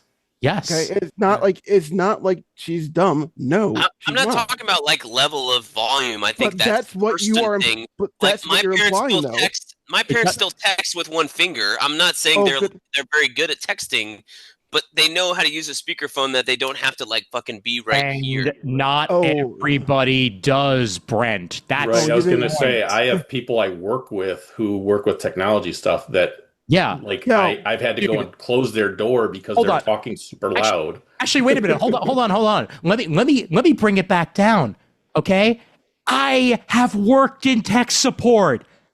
I 100% know that there are people of every single age that have no idea what the hell they are doing with their cell phone. Okay? So if that's your quibble, find another quibble, dude. Yeah, I wish I had popcorn right now too. To be entirely honest with you, Kris, it's like we got to move on from this because I can't anymore. But I was gonna say that was the scene that makes me cry the most every time. Yes. I don't have a problem with that scene, but those were the three things I ran up against with this movie. Very James Gunny. We talked about that. Really, it was James Gunny. I couldn't tell. The three aspects of Clark. And the mom and pop Ken thing. So those are the things for me that didn't work. Yeah. Okay. Can I quickly just say my one thing that I didn't care for? Yeah. I think it's problematic that Hawkgirl gleefully killed Benjamin Netanyahu. Really? Nope. Got no problems. Hawkgirl screams the whole time. She doesn't have anything to her personality other than being a fucking banshee as she flies. That wasn't dumb. That was cool. I like that. She's a bitch. This isn't gonna be an argument for me. But like I think on the one hand, it's like, Superman, you can't commit a war crime by threatening the guy, and which establishes, the limits of what he should be doing, and then the film feels like it's getting away with a guilty pleasure by having that happen. And also, I don't have a problem with Hawkgirl killing, but like it's more like kind of like a guy fleeing for his life. I know that he was a dictator. I know that he was a son of a bitch. I know all that. It just wasn't a very good look for me that like she just like killed a helpless person. And I think that like that kind of like inconsistent morality has always been a problem with comic book superhero films. Because it's mixing. Yeah, it's not unique to this movie. It's mixing with like, Schwarzenegger and Stallone movie ethics of like, okay, well, are we going to, kill in self-defense? Are we going to kill what's necessary? Are we going to try to get away with like, killing a bad guy if we can get away with it? And I don't think that that's a morally healthy thing to indulge in. But I'm not going to pretend that that's a majority opinion. That's just a one thing that I was like, I wish there was a better justification for that. It's funny. It's funny too that when this movie was being made, chances are James Gunn was probably more thinking of Ukraine and Russia, because that's what was. It is Eastern European. Yeah, that was what was there at the time, and that was like one of the main conflicts, and yada yada yada. And now, and trust me, I'm not talking much about it on this show because frankly, I don't need to get into it that much. But the whole Israel-Palestine situation that's going on right now, clearly, that's what the bulk of people are going to wind up, drawing correlations to. That's what they're inferring from the movie, though, based on what's happening now. Yes. But also, that could easily be any foreign conflict with any foreign conflict. Like, it feels that way because of what we're experiencing right now. But, if they had called the country Iraq, what would we be thinking of? But we already have. But that country doesn't have a president anymore because of American interference. I just think that they forgot to care about that. Yeah, exactly. Yep. All right. I have one thing though. Going back to what Donovan said about the weird morality. I don't think it's a weird morality thing. I think it's more of a gradient where you can see the world has its eyes on Superman. Mhm. The world doesn't give two shits about Kendra Saunders from San Rochelle. Right. All right. So I think it's really like it's not so much a morality thing, it's more of a like they even said Superman doesn't kill unless he absolutely has to in this film. And they brought the point of like, oh yeah, I'm not Superman. I'll drop you from fucking 50 feet and watch you die. I don't really have a problem with that. I think it does show like that Superman is the paragon, and that's why he doesn't do it. And everyone else is not a paragon. It's really what it boils down to. Mhm. Like, Yeah, Makes I sense, yeah. want to remind everybody that again, the Justice League is the Justice Gang. Sorry. Can I just say the Justice Gang jokes were one of the things I didn't like about the movie because it was too much a repeat of the MCU with the Shield thing. I for get me. that. I get that. Mhm. Yeah. Yeah, it Strategic was just, hazardous intervention. Yeah. Hey, yeah, it was really but I think what you're saying, like Superman is the paragon, the Justice Gang is very corporate. And I mean, mind you, this isn't in the film, but as comic fans, we know what's probably going on behind the scenes with the Justice Gang, because we know that Maxwell Lord will fix things either using his powers or his money. And so, like, Hawkgirl knows she can get away with that shit. That's a good point. Not I to didn't consider mention, that. I mean, we already see the morality. We are like the scene I mentioned with the giant kaiju. We already see them. Superman the whole time is trying to save that kaiju's life, and the Justice Gang is like, you know what? Fuck it, we can't do it. Just kill him. go for the I'm not saying that that's out of character. I'm saying that like they want the audience to cheer at that, and I thought that was kind of like ugly. Like I don't know, he wasn't somebody. I mean, he obviously sucked, but like he wasn't somebody that like you yearn to see die by the film Yeah. as much as he was. I don't know. I don't think it's cheerworthy. I think it's more like a oh that happened type of thing where it's like oopsie. It is definitely a difference in morality, but it is possible that that's exactly what the film is painting, that, you know, not everyone is the big blue Boy Scout. But yeah, what does that do globally and all that jazz? Like, is this going to come up in future films? Is this literally just a throwaway? Like, It gets. They talk about it. Yeah, no, I'm going to say that's one of my favorite things about the movie is that when the Justice Gang intercedes in this war, Yeah. the fact that the movie brings up like this has changed everything. That's true. The reason they're able to stop the war is because the forces on the ground are vastly overpowered by just three superpowered individuals. And mind you, if Superman were there, it would just be the one dude destroying the hell out of them. And the fact is that now more than just Superman, but other superheroes have made the decision to start interfering in global politics. And having that scene with Flag and frickin' Zuko, whatever the character's name was actually meant to be, which I love seeing Dante Bosco. That made me so Okay, happy. it was him. Okay, I thought it was right. No, Yes. I don't think it was him. It wasn't him. No, it wasn't. It wasn't Dante Bosco. It was. It sounds like Dante Bosco. He's It a was friend of really a nuts. he's a friend of this podcaster I know, and he interviewed him, and I remember seeing the name. Oh, wasn't he the guy who played the father on Nora from Queens? I think so.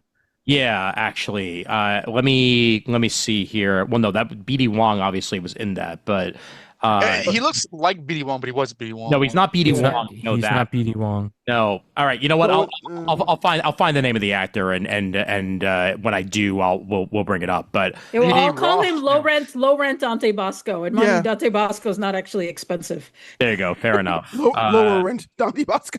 Yeah. Oh, James Hiroyuki Lau. That's the name of the dude. He's he was in Barry. That's what I was thinking of.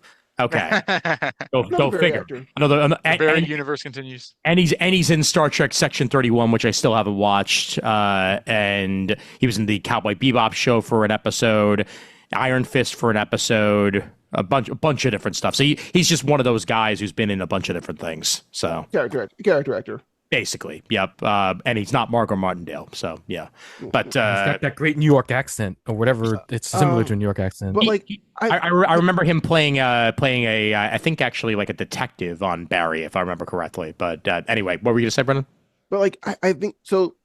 If you think about it, there are now two deposed countries in the DCU right now. There's the country that the Creature Commanders killed their leader of, Mhm. which is actually a neighboring country, I think, to Baravia, I believe so. and now Baravia itself. I think there is like an actual overarching like not story, but overarching like theme of like escalation or Pocolistan, by the way. Hmm? Pocolistan, according to Wikipedia. Oh yeah, Pocolistan, yeah. Yes. Yes, that's what it was. Yeah. It's just paving the way for Otisburg. That's all it is. Yeah. Otisburg. Which How by does- by that's a the way, place. his name in the movie is actually Otis Berg. That's his full name. That's cute. Yeah. That's awesome. Oh, the dude's from Bensonhurst, by the way. Well, that makes sense. That makes sense with the accent. Yeah. But like, Yeah. the overarching theme of like, I don't say globalization. I get globalization or like foreign escalation. Like, it really is talking like how America as a superpower is just going these places and just wreaking havoc, and they're either assassinating dictators or assassinating leaders and then putting puppets in, or they're just going in and liberating, quote unquote, and leaving behind. Yeah. Leaving power vacuums. It's gonna make things pretty damn interesting in the DC universe moving forward. James Gunn has already, when asked the question when Superman 2, he posted a picture of the JLU. So will that wind up happening before we even get a Superman 2? That's up for interpretation. However, one last thing that I wanted to bring up before we wrap, of course, is the unexpected cameo of Supergirl. I did not know that she was going to be in this movie. Obviously, they're already planning and I think filming filmed the Supergirl movie, so that's already in the can. But to introduce the character here, I think was a smart move, because you at least like tease that it's coming one way or the other, and this particular version of the character is set up pretty nicely in this as well. That she's the slacker cousin who buggers off to Red Planet systems just so that she can get drunk every now and then, and Krypto is her dog. So Say more Krypto. Yep. I anticipated that, but it was still cool. I knew it was her. Yeah. Well, Yeah, I knew it was her as soon as he said it was a foster. So that kind of ruined the surprise for me, because it's not your dog; it's a foster. Who else would it be? Connor. I did not pick it up at all. But like, Yeah. for those excited about Canonically, it's Krypto- always been Clark's dog, and she's had Streaky the Super Cat. But this is one of those And things that you're gonna argue about. Yep. Yeah. And she's uncredited in the movie, and so is John Cena, by the way. Speaking of other cameos, Peacemaker Who? showing up for a few seconds. Wait, he was? You didn't see him? No, I didn't see him at all. Oh, okay. All He was right. on with Michael Ian Black, wasn't he? Yes. That's the One joke. one of the I best. wanted them to call Jack Ryder. Damn it! He'd make a great creeper. I He's agree. supposed to be I like Tucker agree. Carlson. One of the or something. greatest Wait. actors of our generation, by the way, Michael Ian Black. Was Michael Ian Black Glorious Godfrey? No, he wasn't. No. No. Oh, okay. All right. Okay, so last thing, what do we think about Superman's parents sending him there to conquer the world? Birthright. Birthright, basically. Like Yeah. it's not the first time it's happened. I feel like if Jamal was here, he would say it was a work, Mhm. because you're mentioning Even Birthright, Mr. Terrific said it was real. I don't know. I don't know what to think about it. it feels weird, right? Yeah. Like, it's- if I know exactly what you mean, Chris. Because we're told that it's real, but we're not shown ourselves, so it's Mhm. difficult for us to kind of digest. Well, And also, the engineer kind of like reaches this new height. Like she gets lifted up, and it's like in this world of AI, like she gets that much into the computer. Who's to say she couldn't have manipulated it to say what they wanted it to say? yeah, it's possible. That was the one thing I didn't understand is how she was able to fix it, but the Superman robots weren't able to, as long as they've been around. Which is the question: did she actually fix it, or did That's she true. manipulate it? If she didn't actually manipulate it and she did just capture the data, it is in some ways reminiscent of the less loving Kryptonians of the Burn era. That MOS. Yep. Absolutely. Although Smallville did it. Yep. Where Yeah. that's just Jor-El's such a dick. it's a further thing of nurture versus nature, where Clark was raised by the right people on this world, and that's why he became the person that he is. I think my issue with it is the fact that it's not really a new idea. Like, No. okay, so like for the past 2 weeks, we've watched the right tie themselves in the knots over various things in this movie. You know, we don't really need to go into that again. But one thing that's come up in the past was like people were like, oh, what if Superman was conservative? Oh, you know, maybe Superman should be conservative, whatever. And of course, there are so many conservative Superman and Superman gone wrong stories. This is nothing new to come us. on, man. Superman, Red Sun, he turns into a dictator. What's more conservative than Yeah, that? like there's nothing new being told there. And for me, like, okay, so Jor-El and Lara did not have Earth's best interest. They sent him more as a conqueror. And for me, I'm like, that's the literal plot of Dragon Ball. Like, I don't But the one thing I will say is while we're all familiar with it, do you think the general public that are not geeks like us would see this? I think they would see this as something new for Superman, even though it's not to us. I think the general public doesn't like new things. Well, that's true. Yeah. Let's be honest. Like people saw freaking Jurassic World Rebirth. I saw Jurassic World Rebirth. It's a terrible movie. But you know, nobody wants. I think it works well for his character, but I think the delivery system is very odd. So I can't be convinced it's real. But also, genuinely, wouldn't he go to Kara and is like, is this true? I feel that that's like the most logical thing to just but I think he's already like he already made like Kara speaks Kryptonese. She would have been able to do a direct translation, but so does he. He understands Kryptonese. She would also. The thing is, like, I mean, we don't know what the origin story for Supergirl in this version necessarily is. Yeah. But the thing is, most origin stories for Supergirl, she knows her aunt and uncle. She has spoken to them. She would have known all this going in. It's not like they're going to be like, oh, yeah, go be good on Earth. And then they would record a message that says the complete opposite. Yeah, like, wouldn't she have said something like, when she first arrived, like, hey, bro, why are you not ruling this planet if you're not a baby? Well, didn't you get the instructions? Also, maybe she didn't get those instructions because, you know, she is a cousin. Like, she was in an entirely different rocket. You know, or I mean, well, we don't know her origin, but like, you know, in a totally different city, in a totally different rocket with a totally different setup, and maybe she was under the impression that his parents were a lot more, you know, good than that. Well, that's literally the plot of My versus Superman. Like Supergirl believed that. Yeah, but I think like also we can infer her origin because they're doing Superwoman tomorrow, so. Right. Let's take that at face value first off, okay, and say that's the origin, right? Mm-hmm. The origin is that Jor-El and Lara. No, not Lara. Jor-El didn't really talk all that much. They were kind of rivals, also. Yeah. So well, maybe. Okay. I think you're all missing a very important fact. Yes. Maybe she's a party girl and doesn't give a shit. That too. That too. I mean, like, I feel like we're getting. Why would she give a shit? Enough. That's lazy. Like we're getting broken Kara right now, right? So like, yeah. So we had the Jeff Johns infection of the DCEU, and we're having the Tom King infection of the DCU. Give me an antibiotic.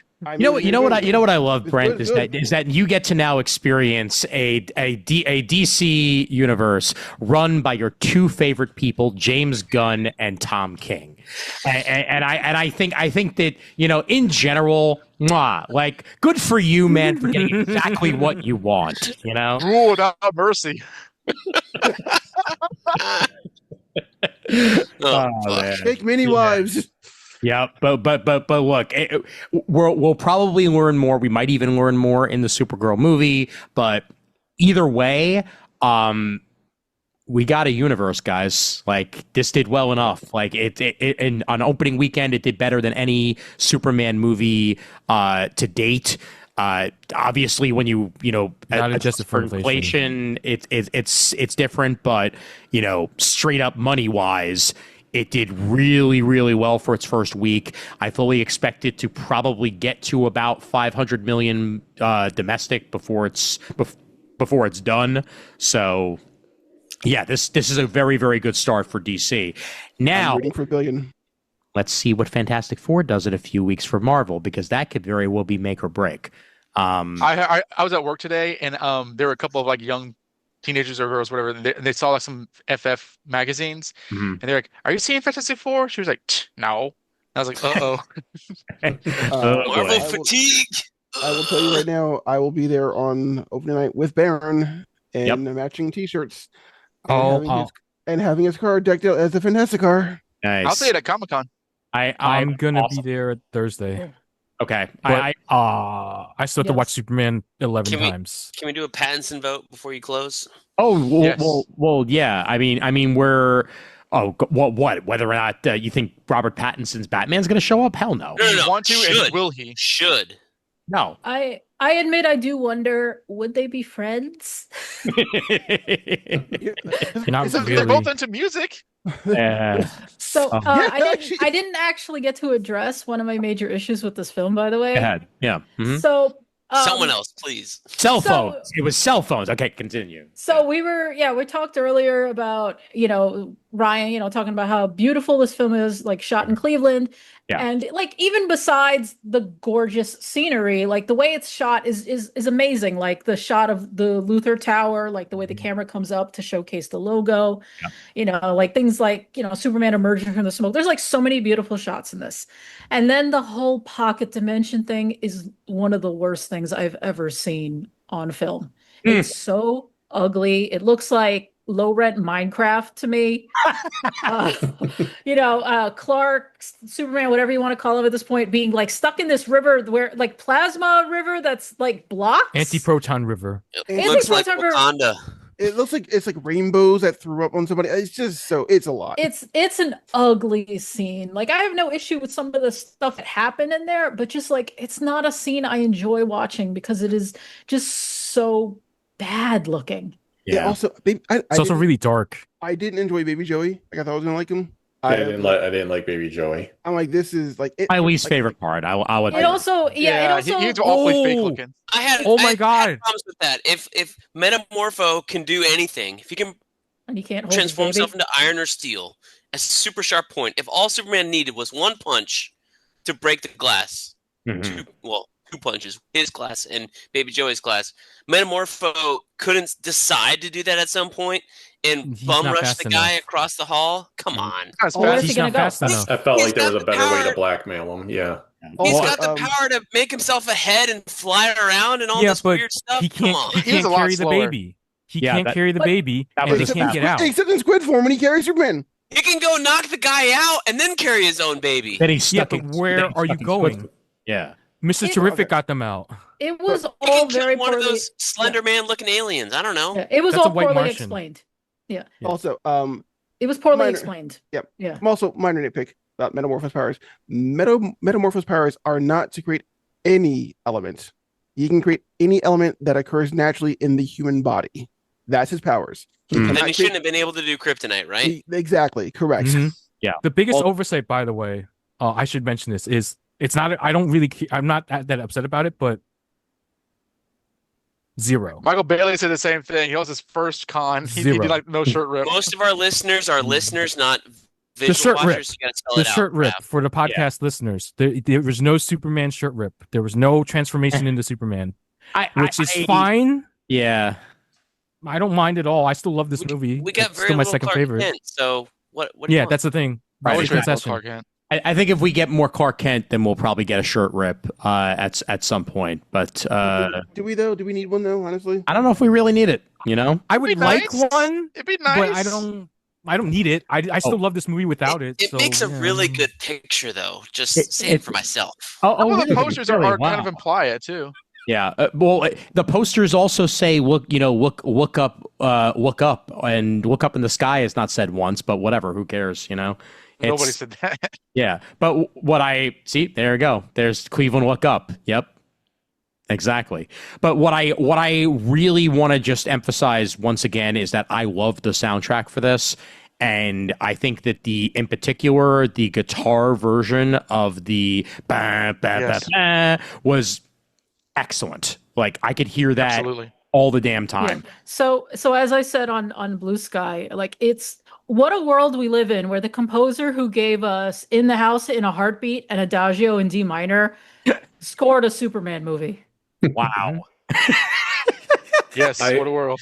I also love the fact that I think most of you probably know this already, but that James Gunn went and made playlists on Spotify for each of the characters. Mhm. Yes. I've already listened. I love that. I thought that was just fantastic. So The Mr. Ryan, Terrific one is the best one. Ryan, who did you get, Ryan?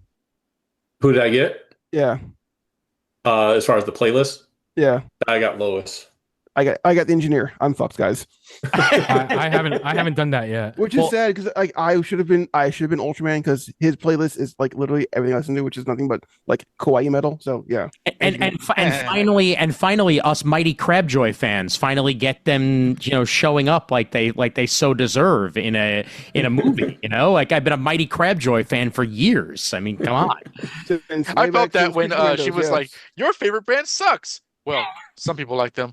How many girlfriends have I had that just distaste my likes? And I'm like, Oh God, I like that shit. He has met mine. Yeah, he knows. Yep. Definitely. Oh my God. But when I do like that it's now a universe spanning gag because there was a Mighty Crabjoy shirt in Creature Commandos. So yep. So it's all there. All right. We haven't rated the movie in a while, so why the fuck not? Let's give it out of 5. Brent, you basically already said yours, but if you want to reiterate. I'm still standing by my 3.5 out of 5. Okay. It's a good movie. It's not bad. I have a lot of nitpicks with it, and it's not nitpicks as much as more like I was expecting a tonal difference from just another James Gunn film. So, Yep. and after seeing it twice, it still stands. So I'm standing by my score. And he would have given it an extra 0.5 if they had held the phone up to their face. So that just a reminder on that. Over to Brandon. What do you give it? Solid 4 out of 5. I like I said, there are nitpicks, but I don't think nitpicks or any like my nitpicks are more comic book based, where I don't think they really hold water, honestly. Fine. Where the overall enjoyment of this movie and the fact that I left this movie feeling better than when I went in. I agree. Holds much more water than anything that could be said to detract this film, at least in my opinion. 100%. And I think that, it's a competently shot film that I didn't have. I had one cinematography nitpick, which was the hard cut from Luthor Corps to the Daily Planet. I wish they could have done a transition there. Yeah. But other than that, that's my one nitpick. I feel like that this doesn't do any disservices to any characters either. Also, every character is fully fleshed out who needs to be fleshed out. Apart from like Cat Grant and like Ron Shroop, maybe. But like other than that, though, this is a very. It's one of those movies I can just watch over and over again, and I won't have any regrets about watching it over and over again. Some of us have already done that. And besides, if you want more Cat Grant, watch Supergirl. Enough said. Also, real quick though, I want a Sorkin style newsroom with Hoover. And God! And Wendell Pierce and Beckett and Bennett and all the rest of them. I would agree with that. Yep, with Perry chomping on his cigar the whole damn time. Absolutely. Jimmy slutting it up in the background. Yep. Donna, what do you give it? Mentally, I give it 8 out of 10, so it's about 4.5 out of 5. Most of my kind of observations are kind of I wish it Zig wouldn't go to Zach, but honestly, I enjoy it too much. At the risk of being canceled by some friends, this is the first Superman movie that's not boring. Even the good ones are boring. I don't want to get too much into that, but I'm not trying to be a hater, but Jesus Christ, they really are. Most of those are boring. Wow. Jamal just woke up in France. It's so weird. Yeah, no. He's I felt his presence in the Force. Superman 78 is a classic, but it's also kind of boring. Just like some other great classic movies are boring, but this one's excellent. Very fun. All the actors are great. I would like to see Robert Pattinson interact with David Corenswet, but that's neither here nor there. 4.5 out of 5. Fair enough. Fair enough. Kris, what do you give it? So you just reminded me that I need to log it again on Letterboxd, you know. So the first time I saw it, I actually gave it 4.5 out of 5, which is a 9, Dono. Yeah. It was not my major. That's not my major either. I'm a communications major. Communications is a phony major. I'm Chinese. The math just comes instantly. Yeah, but on my rewatch, I did lower it a bit to 4 out of 5 stars, so that's an 8. I do like the movie a lot. I still enjoy it, and I think I'm gonna go see it a bunch of times. Raph, before you showed up, I was just saying I feel like I need to see it more than you just to be an asshole. But You can try. I will go after work every single day. yeah, I will do it. yeah. But yeah, like my major issues I are, have again, done it pretty much. Yeah. Yes, you have. Kris, Yeah. enact our plan. Yeah. Well, the thing is, I don't have a job, so Oh, shit. Mate, But I pay 50 cents per view. Raph, I told her she only needs to go 10 minutes per day to count. So I'm not doing Mhm. that. But yeah, I mostly enjoy it. Like I said, the whole Pocket Universe scene could have been a lot better. I love, as much as I love the Supergirl scene, it felt weird. Like I don't think it was bad or good. I was just like, what? This feels off. it was just out of nowhere. Yeah, I think that's just it. Is like I feel like the movie could have just wrapped up without explaining any of that. To be honest. Fair enough. Fair enough. Yeah. But yeah, no, mostly yeah. Like I said, now either a 9 or an 8 or a 9. Fair enough. Raph.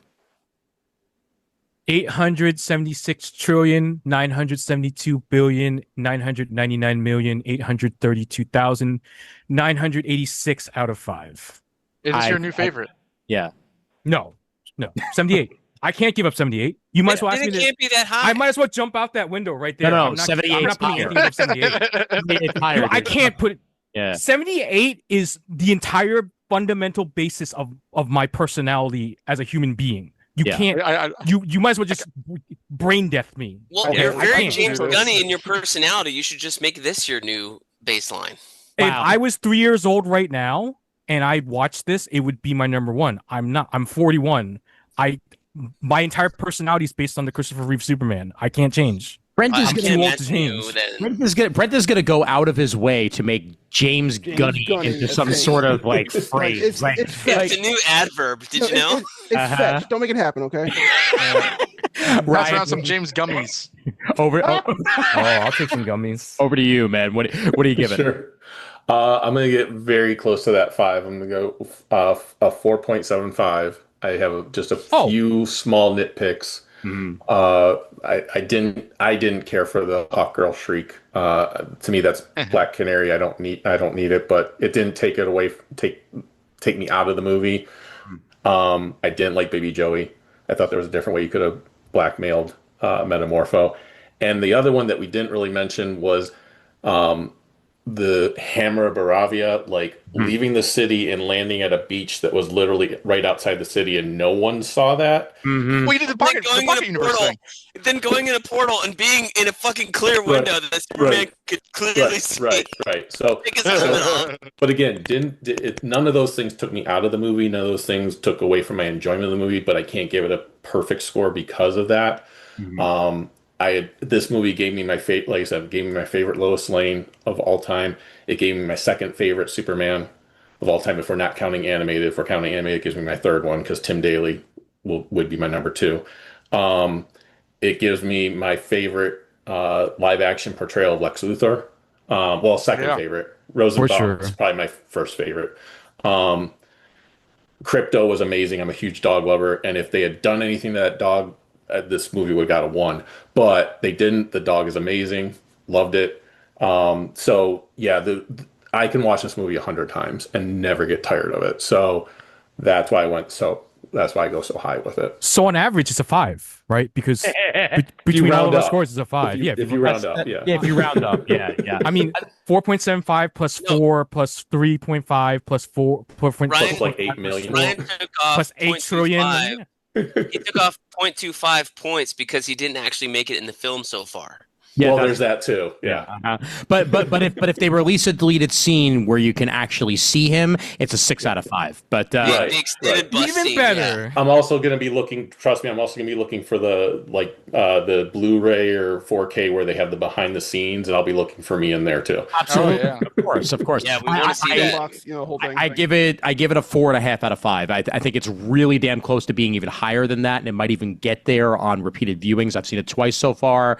I loved it just as much the second time around. Outside of a few nitpicks here and there, I think it's my favorite of the DC movies so far. And I mean that even includes one. yeah.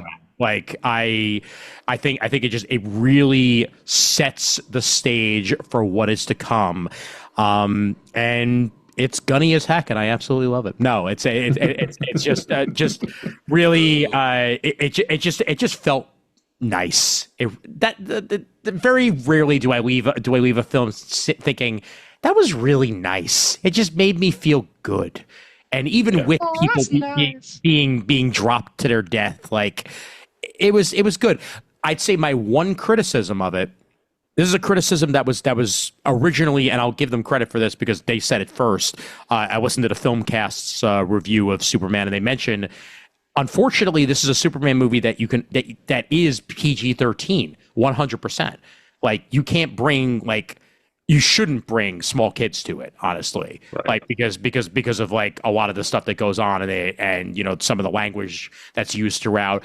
You could get away with maybe like 10, 11 thereabouts, or maybe even 9, like depending on the kid. But like, it's a much more mature Superman than we've gotten before in that way. But it works for the story being told. And other than that, I don't really see any issues with it. So I think it's a lot more kid friendly than his Guardians films, because the stuff like the Pocket Universe jail and the giant monster and Krypto. I think there's things that are kind of like kid friendly in a general sense. Right. So where when they say shit and stuff, you could kind of pass over that as opposed to the spectacle. But again, I'm not disagreeing. Your mileage may vary. Dad, what's a harem? I learned how to curse this in 2 doesn't have- languages when I was 4, so that doesn't mean shit to me.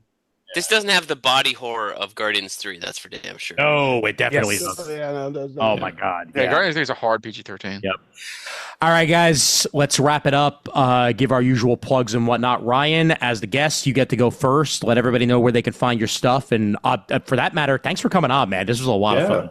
Oh, thanks for having me. It was a blast. I felt like part of the group right away, so it was awesome. So Awesome. For better or for worse, whatever that is. I mean, yeah, one way. One of us. So I do have a podcast out there. We have been on hiatus since last year. It is coming back, but it's called Star Joe's. It is still out there. You can check out old episodes and everything else. Should be back before the end of this year. So we cover 1980s properties: Star Wars, G.I. Joe. Yes, I know Star Wars started in the late 70s. It still fits in there. Transformers, like anything, and we get into the obscure stuff. So I'm an encyclopedic knowledge of 1980s toy properties. So that's really what the show's about. And then I started doing my own comic a few years ago. It's called Stealth Hammer. It will be. I'm working towards trying to be the second most popular superhero that comes out of Cleveland. But yeah, it's called Stealth Hammer. It's an all ages superhero adventure that takes place in a world of high-tech gadgetry and supernatural mythology. I relate it to like Miss Marvel in a world of Mega Man meets Jim Henson's Creature Shop. You can check it out. It's at stealthhammer.com.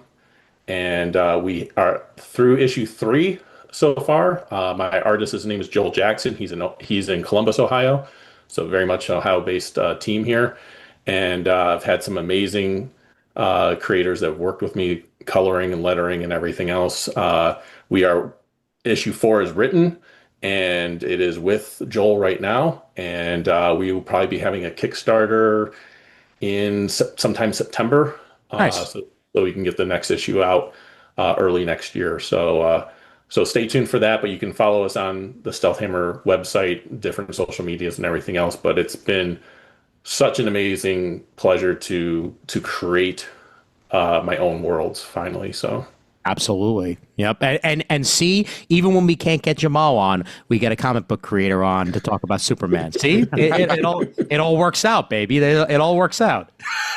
The possibility. Glad you know too. Yep. I at least know three. Come on, let's be real. All right. Wait, doesn't Tom owe you a favor also? Yes. Brandon, where can they find you?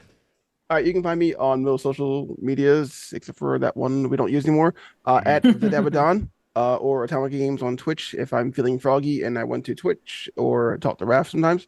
I will be at Anime New Jersey plus this year. I am submitting a panel. I'm doing a panel possibly with my friend and co-host and creative partner, Adas Baron. And then I'll be submitting a panel for myself. That time I got reincarnated in a D&D game, using anime tropes to push your tabletop boundaries. That's what I'm submitting for. We'll see if it goes through there. We also did a panel last year, and we're probably going to repeat a bit of our Spider-Man, the Japanese Spider-Man panel. Talking about that. Emissary from Hell? Yeah, Emissary from Hell, yeah. We may be talking about that again in the future. But in the meantime, you can catch me here or on the interwebs. Excellent. And Brandon, get your PAX Unplugged tickets. Yes. Karen bought hers. I'm like, shit, I gotta buy my ticket now. Yep. Kris and I are all set. We will be there. We're good to go. I'm set for that. I also literally, and I'll announce it here on the show, unless for some reason I'm not in town, I just got approved for press for Anime NYC. So I will be at Anime NYC August 21st through the 24th. Don't know if I'll be there all 3 days, but I will be there for at least part of it, and we'll definitely talk about it here on the show when it does happen. So get ready for that. I may go. Excellent. Raph. I'm Raph. I do stuff.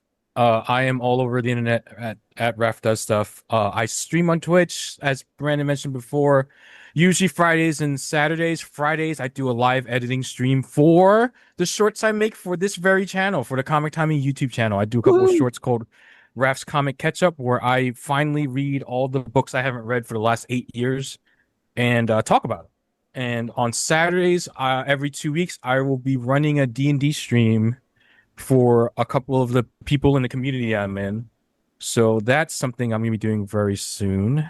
Oh, and that's it. I will be at Union Square Theater tomorrow watching Superman with my best friend from high school. I'm sorry. One more thing. Also, I do a D&D live. I do a D&D live stream for the reaction channel Mish ND on their Discord, and we will be broadcasting that on YouTube sometime soon also. Excellent. Dono?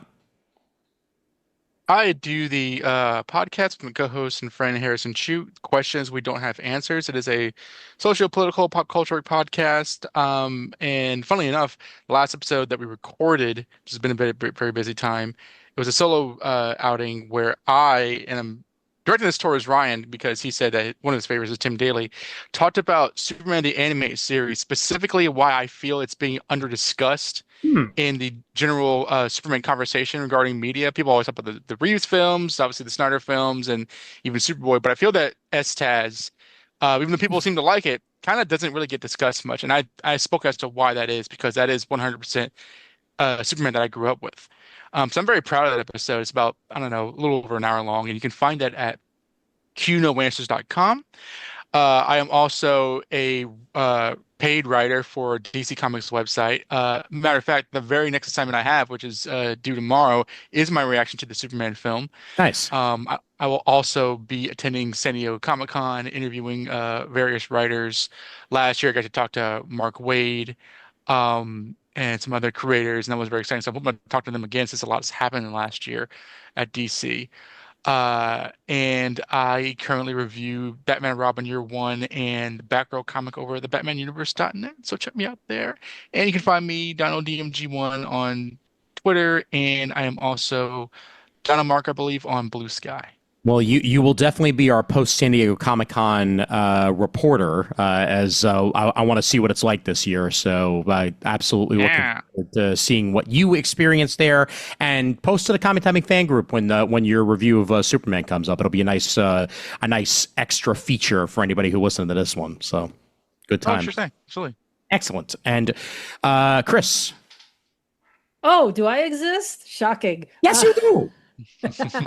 So yeah, you can find me on Blue Sky. That's the Lampane at bsky.social, I think is the way the handles work around there.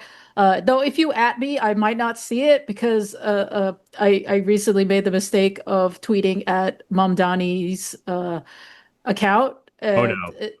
Yeah, no, I was like, you should put everything up on YouTube. Why don't you do that? And somebody was like, oh, well, he does have a YouTube account. And I'm like, well, why can't I see it? And now people are trading conspiracy theories. Oh dear. Yeah. Never tweet a political candidate unless you listen. Like I have learned my lesson. No, I was for just sure. kidding. Yeah. But yeah, I will be, in terms of where I'll be as a human being, on Wednesday is Sweet Sweet, so maybe I'll record something about that. That's a toy event. And no, I will not be running a D&D stream, but I will be running in person a game of Fiasco on Sunday at Wonderville as part of Saison Zero, where we basically play like a new, different RPG every single month. So if you ever wanted to try TTRPGs that are not D&D, you should drop on by. It's open tables. Just show up, sit down. You don't even have to bring dice. We'll usually provide them, though I would prefer you, after a while you should. Yes. I mean, why wouldn't you love dice? Ian knows how amazing dice are. Yes, I have so many dice that I have not used in a very long time. Yes. Question, Oh yeah, same here. question for you, Yeah. Kris. What module for Fiasco are you running? I mean, I have the edition from like 2016, so I'm just going with what's in the book. So it's probably going to be the ice one. Okay. All right. You're like the second person to ask that, and I'm like, I don't know, man. I'm just gonna go with it. But yeah. Only because my favorite one was the Buffy one, basically, or the actually the one that Will Wheaton wrote a couple years ago. Also was pretty good too. Yeah, I don't know that one. I'm just gonna run one of the base ones because I bought it years ago and I never got to play. But yeah, people should, if you're on New York, you should come. And even if you can't come on Sunday, you should do Wonderville stuff. Which, I also do the game jam at Wonderville, and you can check me out on itch.io, Lampane, at itch.io.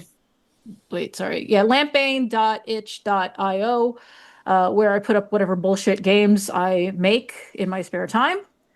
And that's it. I did want to follow up Donovan mentioning that they do not mention the animated series when they talk about Superman media, and I did go to a talk with the curator at the Paley Center here in New York City, and it was about Superman and media, and we had 1 hour, and somehow she did not have time to talk about Superman the animated series or any of those series, man. but somehow still had time to show 3 clips from Lois and Clark. Come on. I was like, yeah, somebody has a favorite. Ain't nobody got time for Dean Cain. Come on. What the hell? What the hell? There was a clip from Lois and Clark where like his version of Lois and Clark was like, make America great again. That's stupid. I'm just like, damn. Oh my Wow, that didn't age well, did it? No, it did not. He did not age well. That also is very, very true. Brent, where can they find you? I am on the YouTubes as BK's Bullets. That's where I do my thrice weekly comic book review show. Just reading stuff, giving my thoughts on it. Superman review is up as of this morning, so you can go and check out my full thoughts there. I did want to shout out Raph for doing some phenomenal YouTube shorts. I really enjoy them, even if I get the blocked notification. But he always fixes it on the emails, taking out the music he always loves to use. Yep. He's very good. Hey, so check him out on the Comic Timing YouTube channel for sure. Yeah. It usually takes about 2 or 3 times until something gets uploaded properly, and then once you get the block over with, then it could be up there. I will say it has driven more people to the Comic Timing YouTube, and hopefully people listening to this right now are some of those people. So thank you very much for joining us for that. that. I did not mean to play that. So but whatever, it's staying in because I'm not editing. But what I will say is that we're going to take at least a week break after this, as I will be on vacation. When we return, it will be our Fantastic Four episode. Now, we will have a Fantastic Four episode with the Blue Team, but first will be a Gold Team episode featuring Chris Eberly, Adam Murdo, and Shane and myself. We may get one or two people from Blue Team associated with that too, depending on availability. We shall see. But either way, we're going to talk it one way or the other. That will also include Gold Team's thoughts on Superman at the beginning, because I know that Chris and Murd definitely have things to say about it. So do tune in for that. And yeah, plenty of other stuff to come this summer. Looking forward to it. And that's that with that. I'm going to play music now and end this episode because it's about time, isn't it? Email address for Comic Timing is comictiming@gmail.com. We can find us over at facebook.com/Comic Timing. That's also where you can find a Comic Timing fan group. Please join it and post. We love participating in it, and we hope you do as well. We're on Blue Sky as Comic Timing. We're on Instagram as Comic Timing Podcast, Threads as Comic Timing Podcast, and YouTube at Comic Timing Podcast. And that's basically where you can find us these days. So for everybody on this episode, thank you very much for joining us. Some people don't know how to use cell phones, and as always, there's always time for comics. Mark! Look out, Mark! Motherfucker.